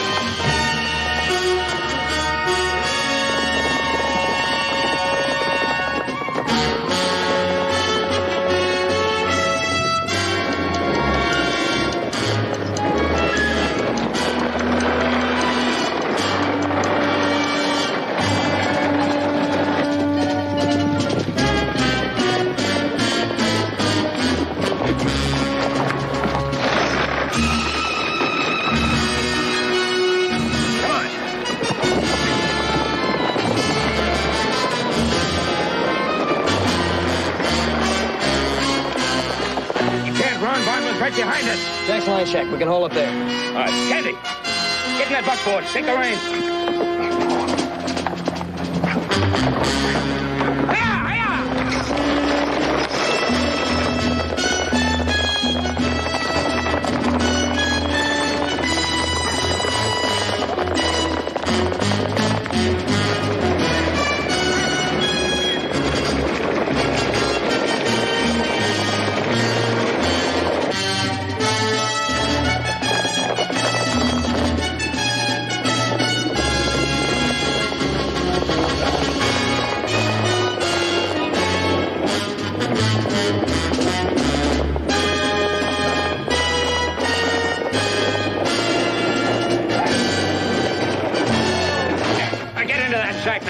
of you, quick! Gotta get that buckboard out of here, and you get in there with him and stay! Come on, move!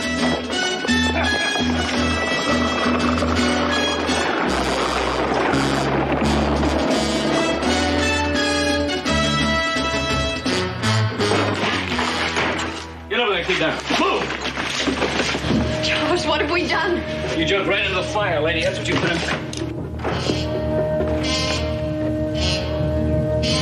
You thought we'd trade you for Joe. You still think that? I don't know. I don't know what to say. Say nothing. Keep down!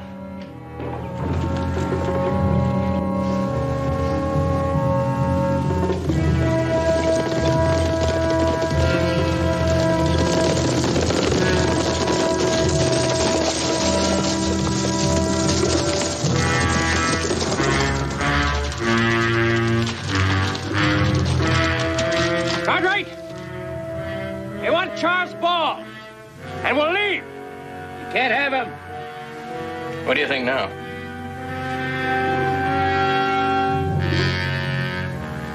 All right, let's get him.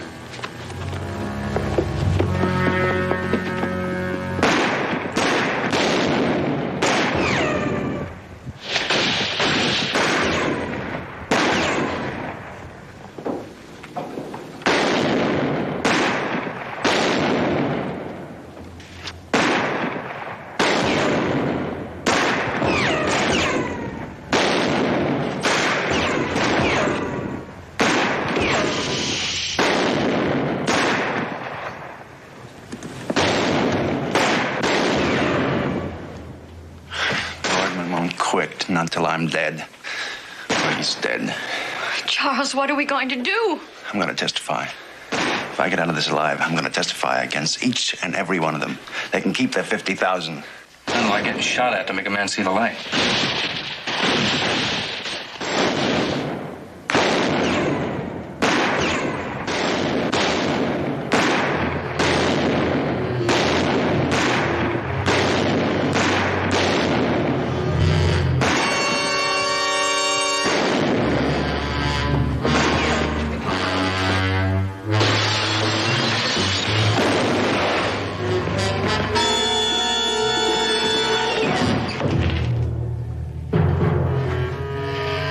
That was close.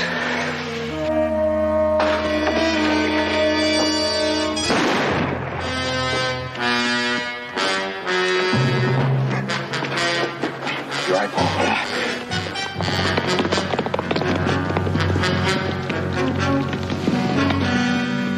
Hi, Dylan. Teddy!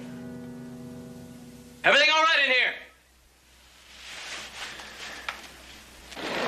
here? All right here, too.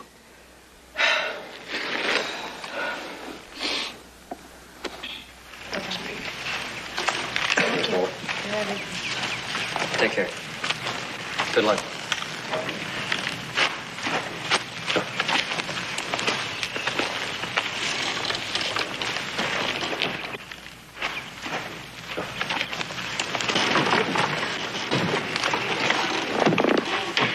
I'm not going to say thank you. No need. No words. What words can a man use to say, thank you for saving my life? Forget it. I can't. Can't even pay you. No, you can't even pay me. I don't know what to do. You tell them what you must tell them at the trial. And walk a straight line from here on in. That'll be pay enough and thanks enough.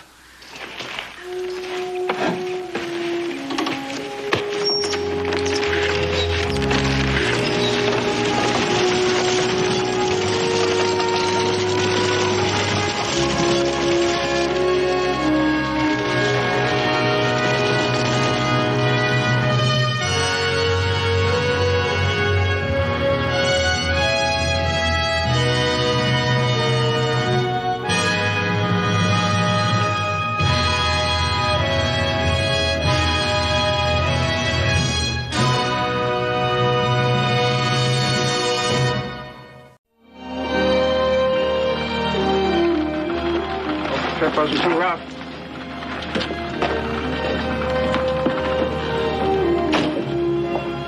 Here's your bag, ma'am. Thank you.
reckon that about does it. I'll be on my way. You forgot the hardware. I'll go in and fetch it. I'll get it, Billy. Pick that hardware up. Push your ankle bones right through the soles of your shoe.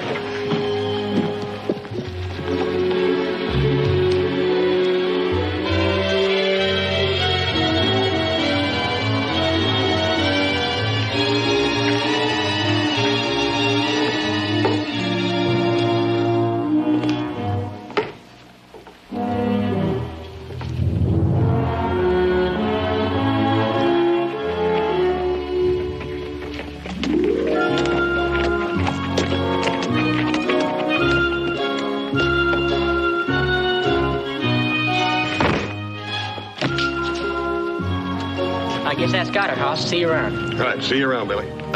Tell that cute little Judy hello for me. Right.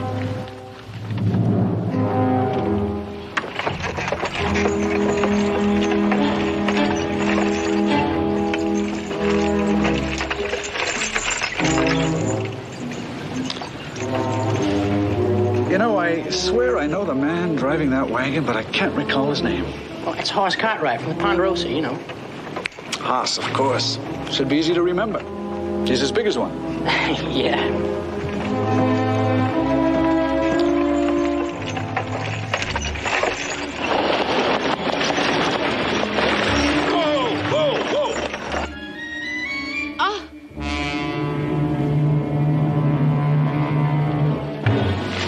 Please.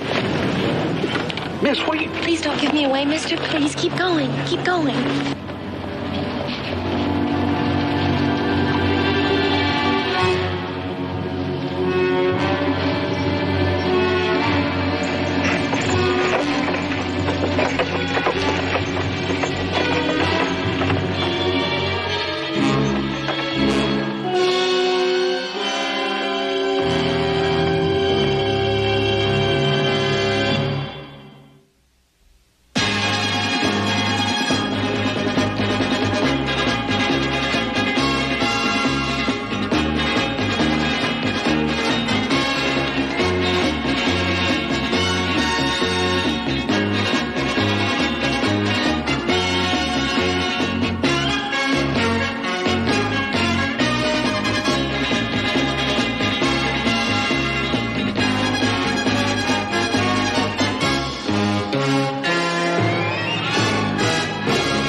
Ma'am, town's behind us.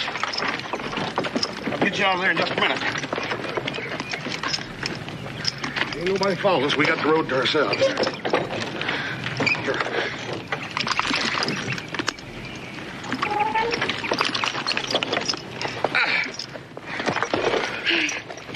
I hope I didn't cause you any trouble.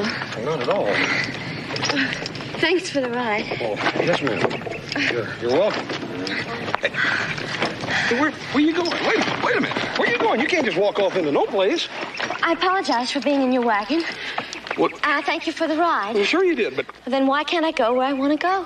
Well, ma'am, you can, but... Well, wait a minute. What do you say we sort of start over again? What I'm trying to say is, ma'am, that I ain't angry for you hiding in my wagon. I was just concerned about you. All them boxes bouncing around. I was afraid you might get hurt. Thank you. That's very kind of you. Well, what I'm trying to say is, ma'am, if you want to ride, why don't you get up there in the seat? It's more comfortable. I can't just leave you out here, can I? I'm going to Carson City. Is there some place around here where I can catch a stage? Yes, ma'am. There's an old abandoned way station right down the road, but the driver will stop for you if he sees you standing out there. Is it out of your way? Not a bit. It's about a mile from my turnoff. Come on. All right. I'll ride with you. Fine.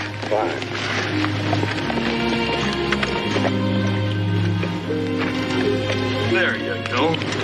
By the way, my name's Hoss Cartwright. What's yours? I'm Lori. What are you doing in Carson?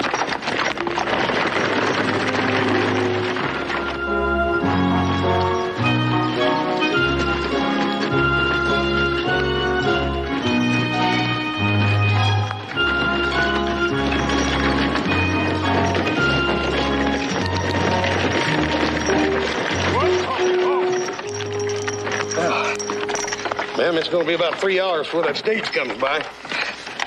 I don't mind waiting. Ain't much in that old way station except cobwebs and spiders. I tell you what, if you'd like, we could go on out to the Ponderosa and you could have a bite to eat and get a little rest. Thank you, but I've been posed enough already. Oh, ma'am, it ain't no imposition to have a bite to eat with some friends. And we make friends around here pretty quick. Thank you, but I'd still rather not. Whatever you want, ma'am. Well, There is one thing. You don't happen to know what the fare is to Carson City, do you? yeah, it's $3. Well, today, ma'am. Thank you.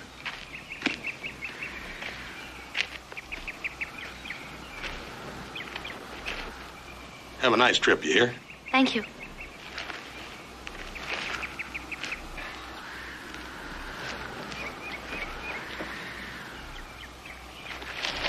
Ma'am, are you sure you wouldn't like me to stay here and wait with you? I hate to just leave you out here by yourself like this. Well, if it wouldn't be too much trouble, I'd be very much obliged. Oh, I ain't got much to do nohow.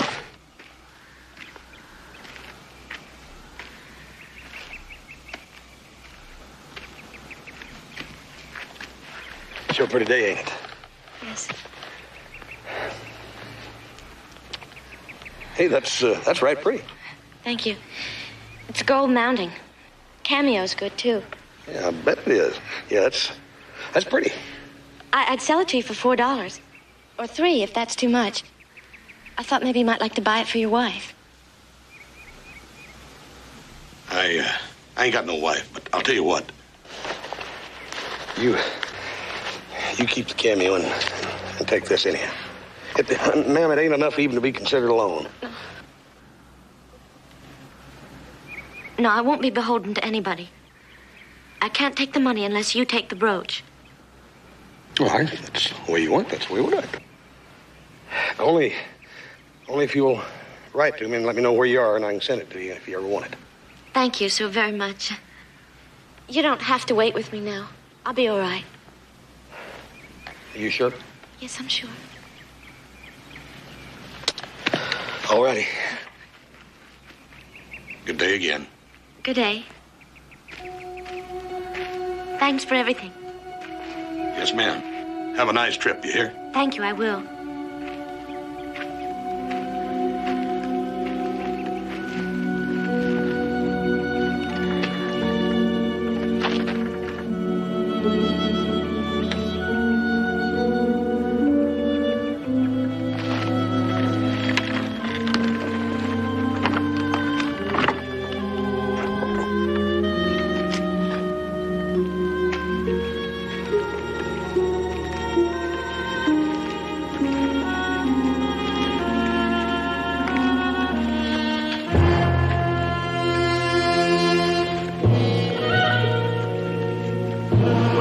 Again.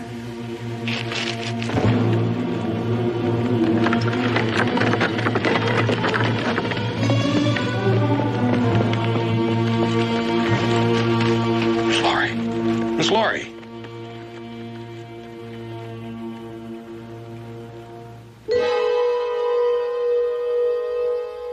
Here you go now.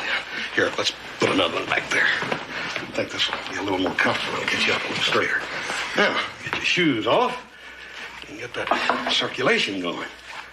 And we'll need something to keep you warm. Wait a minute.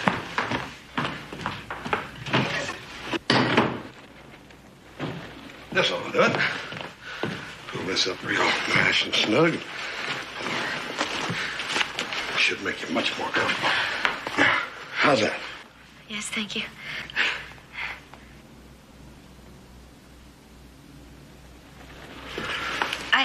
I still don't know what happened. 1 minute I was all right, and the next minute I was just gone. Yeah, we could have the doctor come out and take a look at you, Miss Laurie. Hey, it is Miss Laurie, isn't it? Yes, Laurie Brown. And I don't need a doctor, thank you. Whatever it was, it's gone now, and I feel fine. And I must catch that stage. Not today, Laurie. That stage is already gone. You just rest. You can catch the one tomorrow. Beef broth, Missy. It's a good for you. Make jumpy stomach purr like kitten.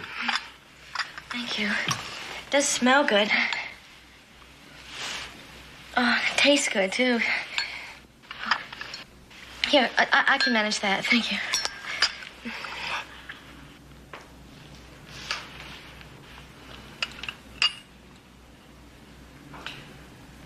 Have you fainted many times before? No, never. You know, I ain't never fainted, but I felt mighty shaky when I missed a meal occasionally. You didn't by chance miss breakfast this morning, did you? I'm not proud to say this, but I didn't have any breakfast. Today or yesterday. Well, all you had to do... Hop Sing, go in there and get the lady a steak and gravy and biscuits and the whole thing. Get her a meal. Oh, no. Broth first, then less, and then a big meal. But this lady's hungry. No, he is right about one thing. I am very tired. If rest is what you need, rest is what you'll get. We got plenty of that. We got lots of guest rooms. Come on, I'll help you up there. There you go. Hey, excuse me, Mr. Hoss. Come, Missy, I show you. What? You get a nice rest, and then after you rest, I fix you anything you like to eat. You like a spaghetti, Italian food. Hop Sing ain't #1 cook. Cook you anything you like.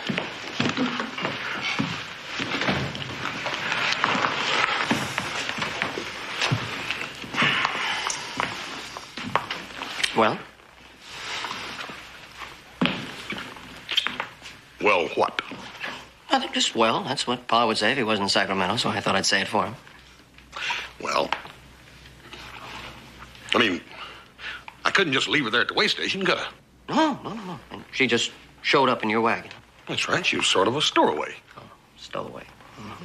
Didn't tell you why, though. No, and I promised her I wouldn't ask. And you ain't either, you hear? No, you're right. I'm not going to ask. I'm going to go to work. Yeah, I'm going to go up on Wayne Creek, and I'm going to fix some fences, because that's something I understand. So I'd stick to the regular boots if I were you. Them things will kill your feet.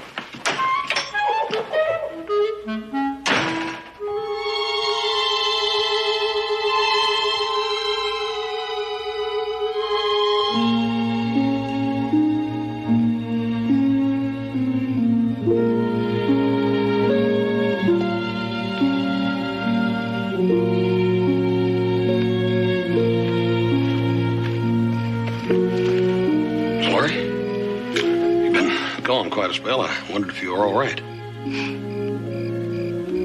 Yes. But I'm glad you're here because there's something that I've got to tell you. My first name is Laurie, short for Annie Laurie. But my last name isn't Brown. Yeah, I sort of suspected that. If you knew I was lying, then why were you so kind to me? Well, you didn't do it very well. It's obvious you ain't had a lot of practice at it, and I didn't figure to be a desperate criminal. Oh, I haven't done anything against the law. But it's not Miss either. I'm married. I ran away from my husband. Well, I reckon you had good reason. Part of it was my fault. I married a man that I'd known for less than a week. I never dreamed that one person could be so wrong about another person as I was about him. I just had to get away. Have you got kin folks nearby here? No, I don't have any folks. Except for an aunt in St. Joe.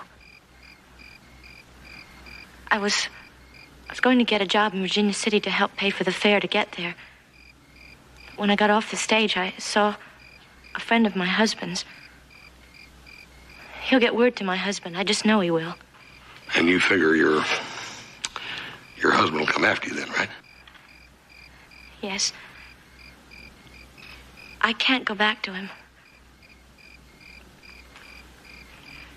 I think I'd rather die. You see, that's why I was trying to catch the stage to Carson City.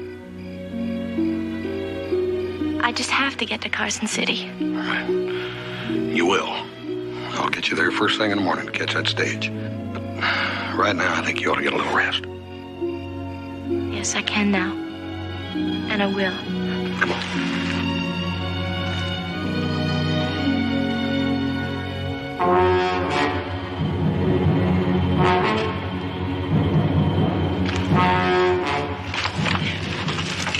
Where you been, boss? Kelly expected you yesterday. I didn't have anything to tell him yesterday.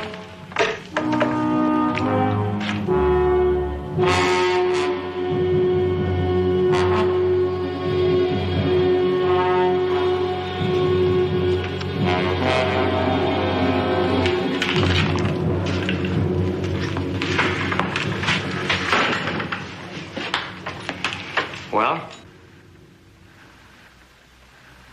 Any sign of her? The lady got off the stage in Virginia City.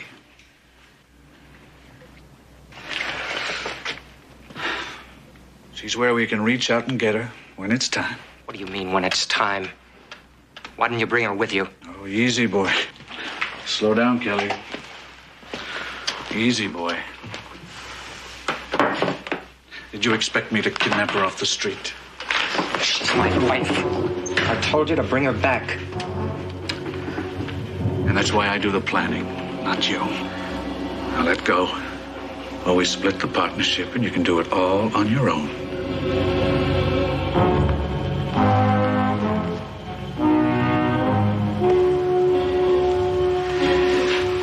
Cooped up here. I'm going half out of my head.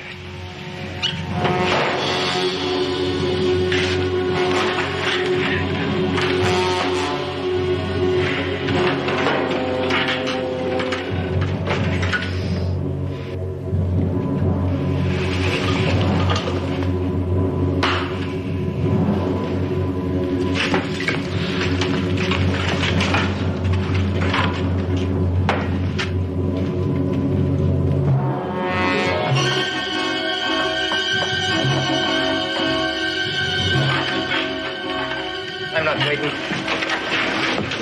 We go after Laurie tonight. Count me out. Kelly, you can't go near Virginia City. You're wanted all over this state.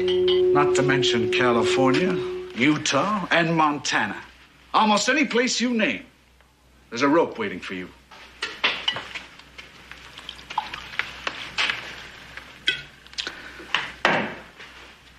How would you like to be a free man, Kelly? Able to ride into any town, anywhere, and spend all that money I helped you make. If you'll forget Laurie, I'll show you how to do it.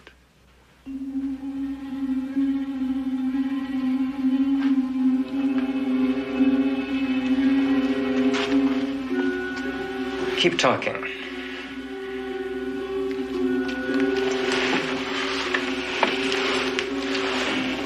Ever hear of the Cartwrights? The Ponderosa Ranch. Yeah. We're gonna use Laurie and the Cartwrights to make you a free man.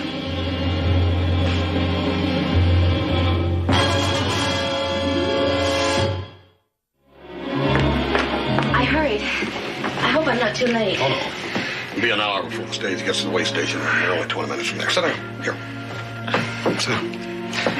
Have some breakfast? What'd you like? Oh, no, thank you. I really couldn't eat a thing. How about some coffee? Fine. We've got some things we need to talk over anyway. That little dab of money I gave you yesterday, that's all you've got, ain't it? It'll be enough to get me to Carson City. I'll find a job there.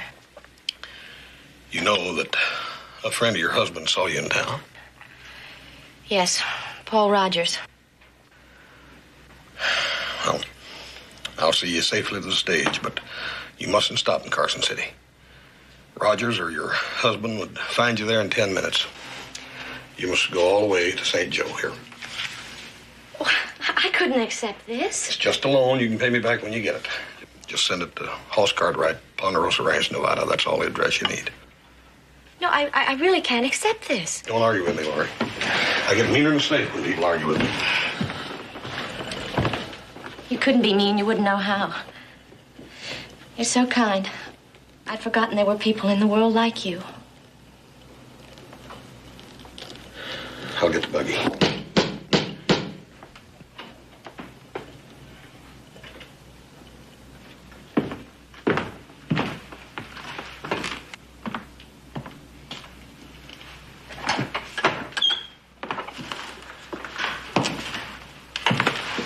Mr. Cartwright, I'm Paul Rogers. Yes, I know.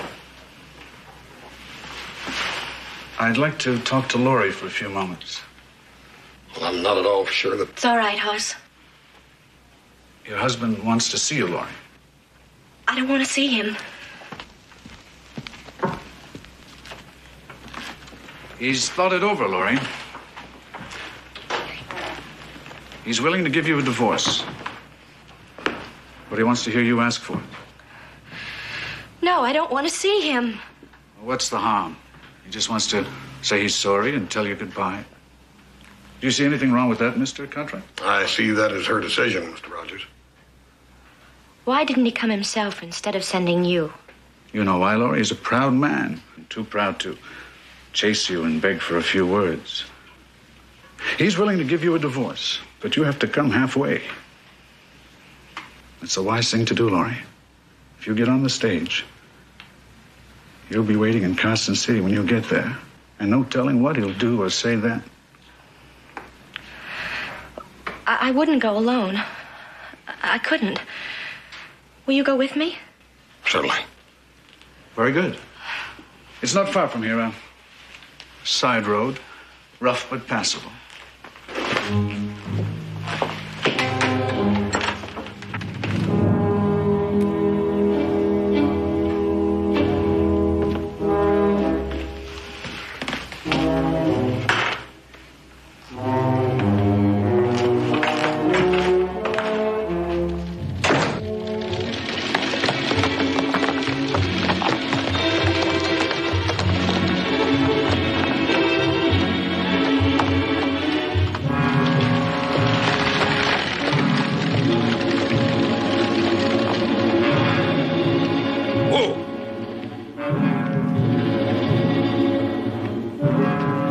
Right this way.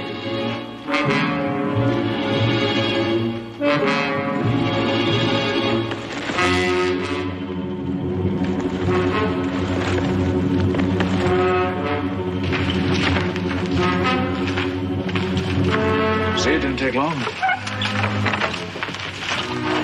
Hello, Laurie. I'm glad to see you. Even if you aren't glad to see me. My wife and I have a little talking to do. I'm sure you gentlemen will excuse us. Of course.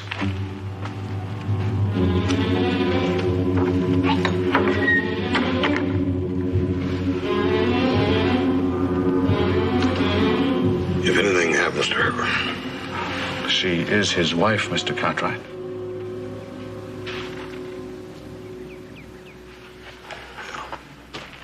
Did you think I wouldn't follow you? Find you wherever you went?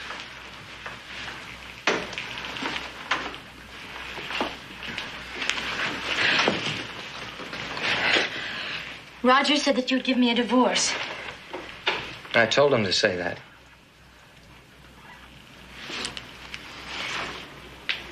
I want you to go with me to Arizona, Texas, and Mexico. No, I won't go. You'll go.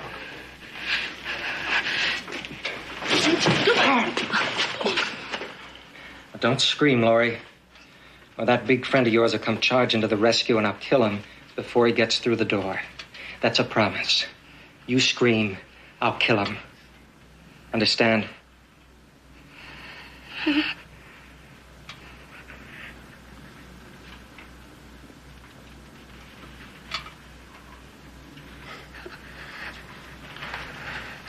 That's better.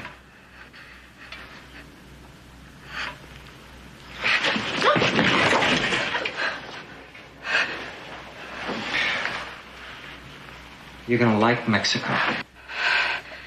No, I won't go. You'll go. In a minute, you're gonna walk out there and smile real pretty and tell your big friend that you're gonna stay with your lawful husband. You're gonna tell him that, or he won't live to get back home.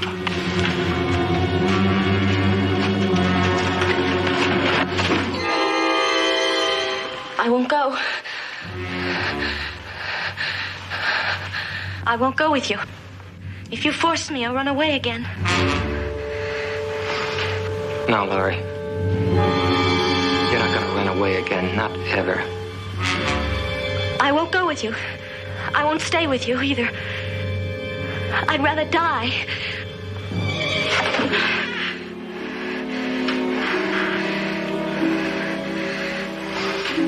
Big talk. I don't believe a word you say. It's true. I mean it. Go ahead, prove it. There's a gun. Pick it up. I won't stop you.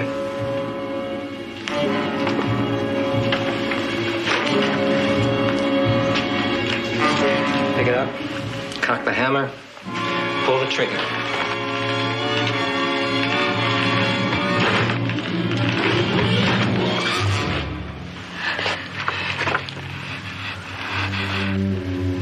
Go ahead. Cock it.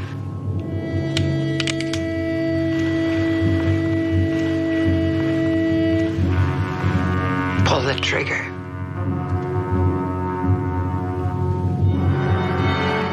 Scared, huh? Get up here.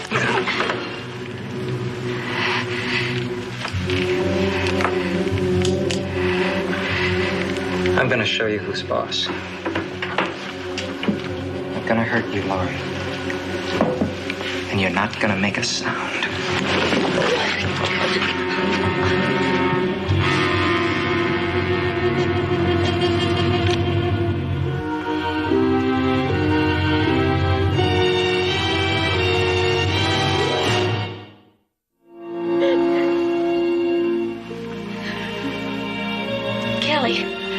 Kelly Adams.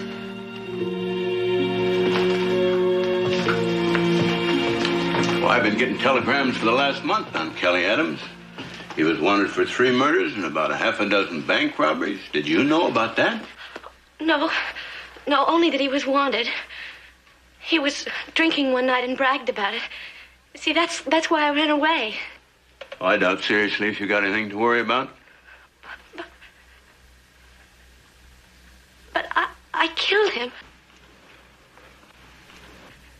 That's something I can't ever forget. But you've got to remember, your husband was wanted, dead or alive. He had 2 cash rewards out for him. And from what you tell me, he threatened Hoss Cartwright if you so much as called out for help at a time that he was hurting you.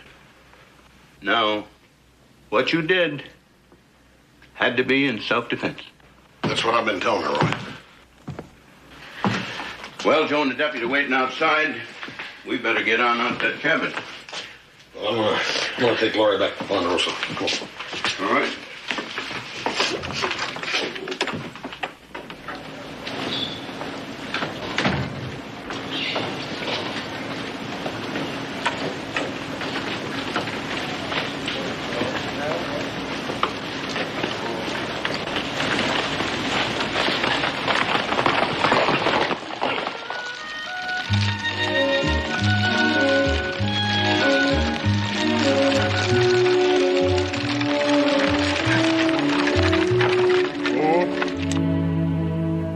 We got a mighty tired horse. We ran him all the way from town. He's gonna have to have some rest.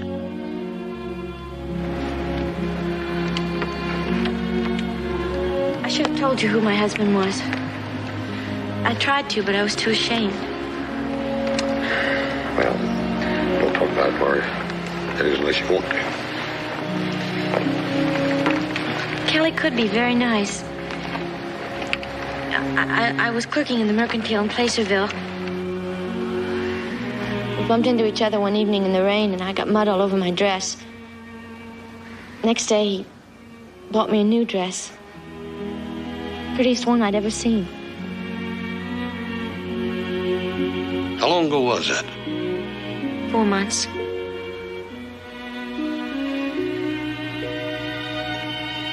Cholera took Ma and Pa. I had no friends or kin in Placerville.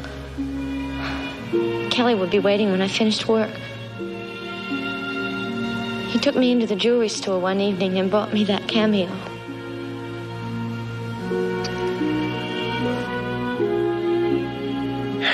Well, it ain't been easy for you, has it?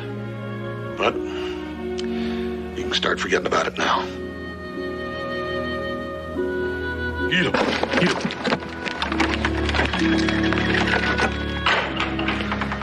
Horses are out front. I'll need 3 or 4 minutes to write this note and we can ride. Well, what do you think? Dark hair, no mustache. You'll get by, especially when we get out of this part of the country. You'll need a new name. Got one picked out yet? No hurry, but I'm sure you'll think of one. Right. How about a drink for the road? Now, easy on that stuff, Kelly. You know how you get.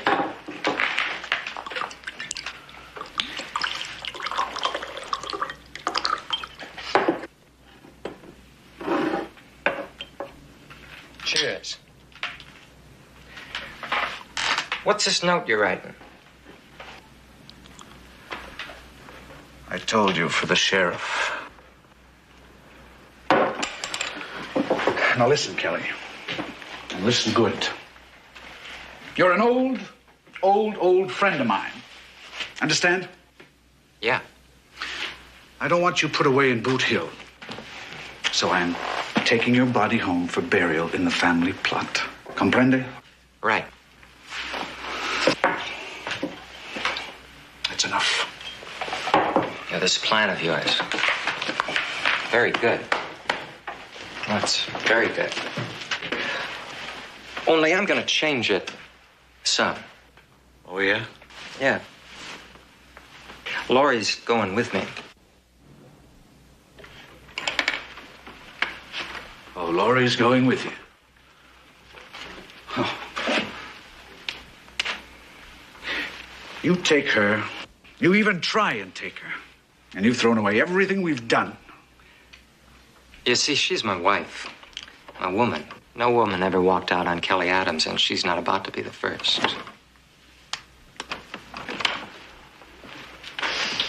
What about the Cartwrights, mister? Flesh and blood like the rest of us. They stop 45 slug, they'll die. One or all of them, they'll die. You take Laurie, you kill a Cartwright, and you start the biggest manhunt Nevada ever saw. You're right again, Rogers, only they won't be hunting me. I'm dead.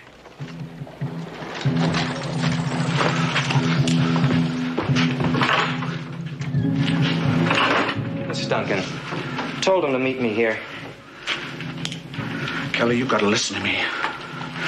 Laurie gone.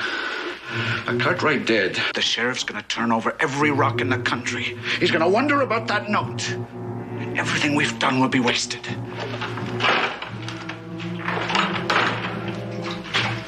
Go right ahead, Dunk. What are you doing, Duncan? You're the thinker. You make the plans. We do the work, take all the risks, and you get a third of the take. Only some of them plans were full of holes, like Red Hill. 2 men were killed. Salty and Big Jack. That was sure somebody's fault. That was an accident. A mistake. Coal oil burns real well. Burn the cabin? Why? You made another mistake. Salty was a good friend. Rode with me for 10 years. Man's good friend gets killed. Somebody's got to pay.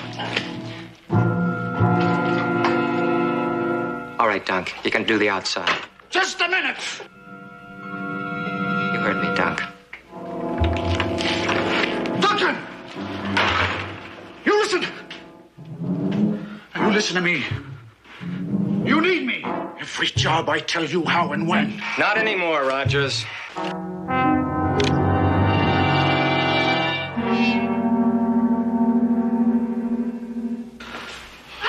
Laura, I wish you'd change your mind. I can't see no reason in just rushing off. No, I can't stay. It's a big house. We got lots of room. Besides that, Paul's going to be kind of angry with us if he finds out we let you get off without his saying hello. Besides that, you hang around long enough and you'll get to like this country. The mountains and streams and the lakes. Can't you see? So many terrible things have happened here. I want to go back to St. Joe. Yes'm. Well, there'll be an inquest and statements to make, possibly both. As soon as the sheriff says it's all right, I'll put you on the first stage. Oh, now don't cry. Please don't cry.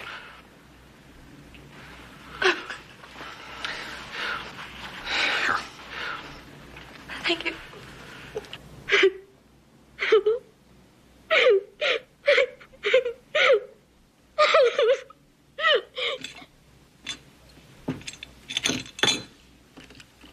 Boys, it looks to me like Mr. Rogers didn't want his friend buried in a criminal's grave, so he just set fire at the cabin and skedaddled. No use of chasing him, no. He wasn't wanted. I know that Laura's husband was wearing this belt buckle when he came out on the porch. I don't know about that other stuff. Well, this watch has his name inside the case. And the ring has got both his and her initials in it. Hoss, I would like for her to see these things. Well, Roy, she's kind of shook up right at the moment. It'd be a kindness if you'd wait a while and let her sort of gather herself up. Oh, I can take care of that, all right. The coroner's down with some kind of a fever. It'll be 3-4 days before he's up and around again, so I'll tell you what.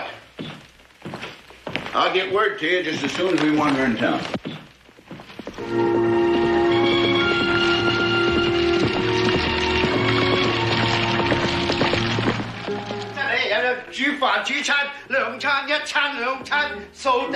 Wait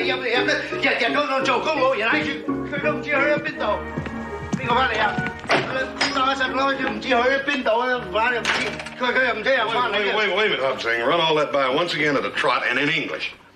Mr. Lolly, she gone. Hobsing fixed the train. What? Nobody home. Go where? How I know? She says she want to go back to St. Joe. Wait a minute. When'd she leave? I don't know. Hobsing busy in the kitchen. I make a custard, fix tea, fix a tray, the house, clean the bar, make the bed. He go, she go, everybody go, nobody home again. All work, all day, no play.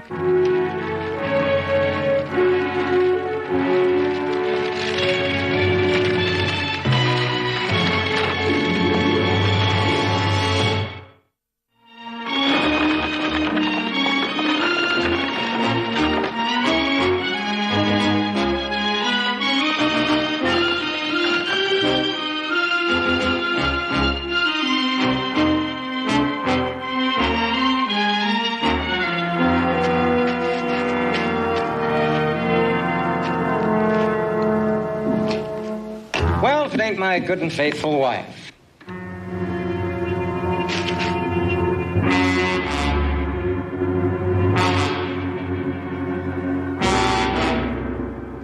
You disappoint me. I come back from the grave, I figure the least you can do is give me a big kiss of welcome. Don't touch me.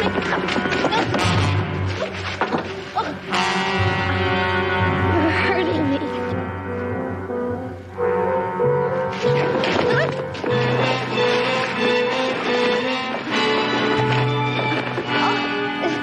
You're hurting me. Got some hurt coming. Well, you tried to kill me. Look, it's sick. Oh, but his clothes. You're wearing his clothes. You killed him. Never mind about Rogers. What you got to remember is that Kelly Adams is dead and buried. My name is Winters, Henry Winters. We're going to get on that stage, man and wife. We're going to Carson, then Texas and Mexico. No, I won't go with you. You can't make me go with you. There's a rider coming, somebody from the Ponderosa. Yeah, somebody's coming. After the buggy or you? It better be for the buggy. It's your big friend. Looks like he just ran out of luck. You aren't going to kill him just because he's been good to me. Well, maybe not.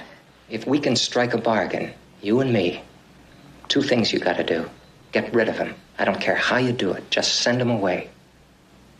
All right, I'll do my best. And you got to give me your word of honor We go all the way to Mexico.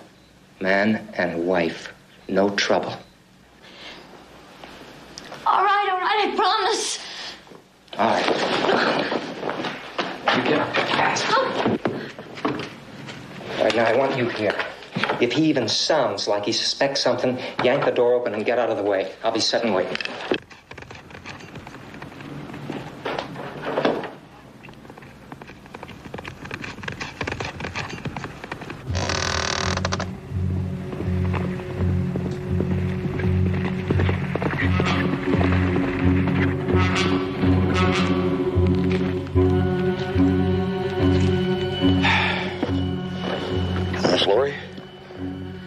I hope you're not sore at me.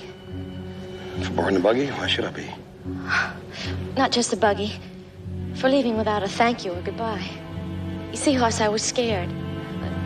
I trusted you, but I didn't trust the sheriff. I knew that it was time for me to go.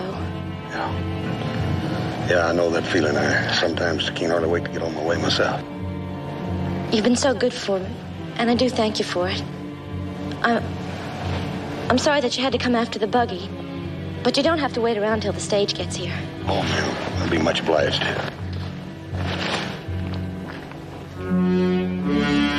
I know it sounds ungrateful, but I'd rather you didn't stay. I'd like to be alone. Yes, ma'am. I know that feeling, too. Well.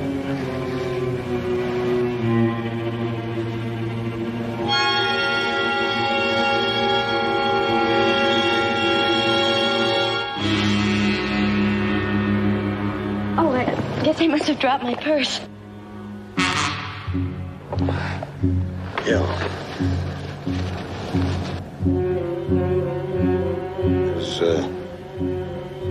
Is everything all right? Yes.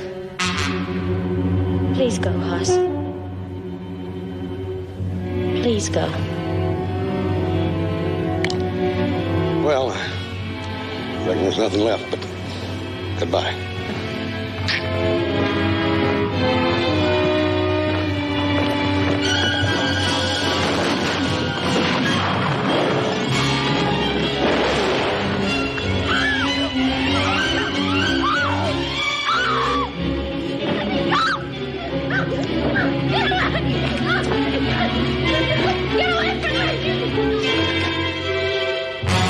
Big man, or I'll kill her.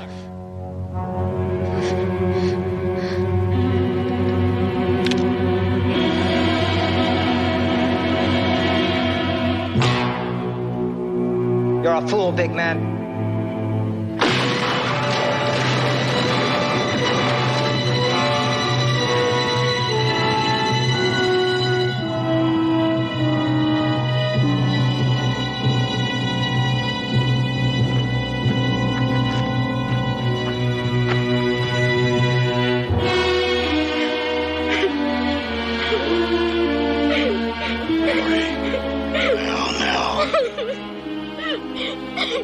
It's all right.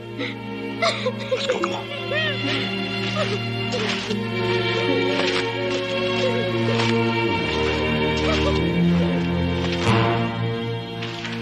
Put your left hand on the book. Now, raise your right hand.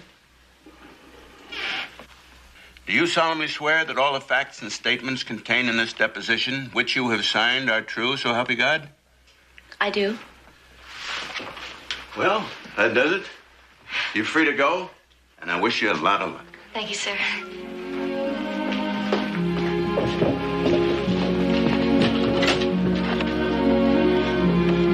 Free to go. You don't know how wonderful that sounds. Yeah, I think I do, Miss Laurie. It's St. Joe and old friends and family. A new start. But, you know, you can have that new start right here if you want to, and I'll help you. I would, Hoss, if I had your courage. Oh, you got plenty of your own.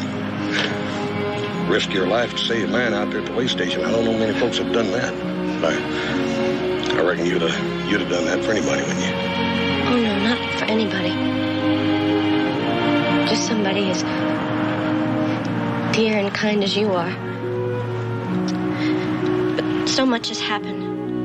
I just have to have a chance to get away and think. You do understand, don't you, Hoss? Yes, I reckon I do.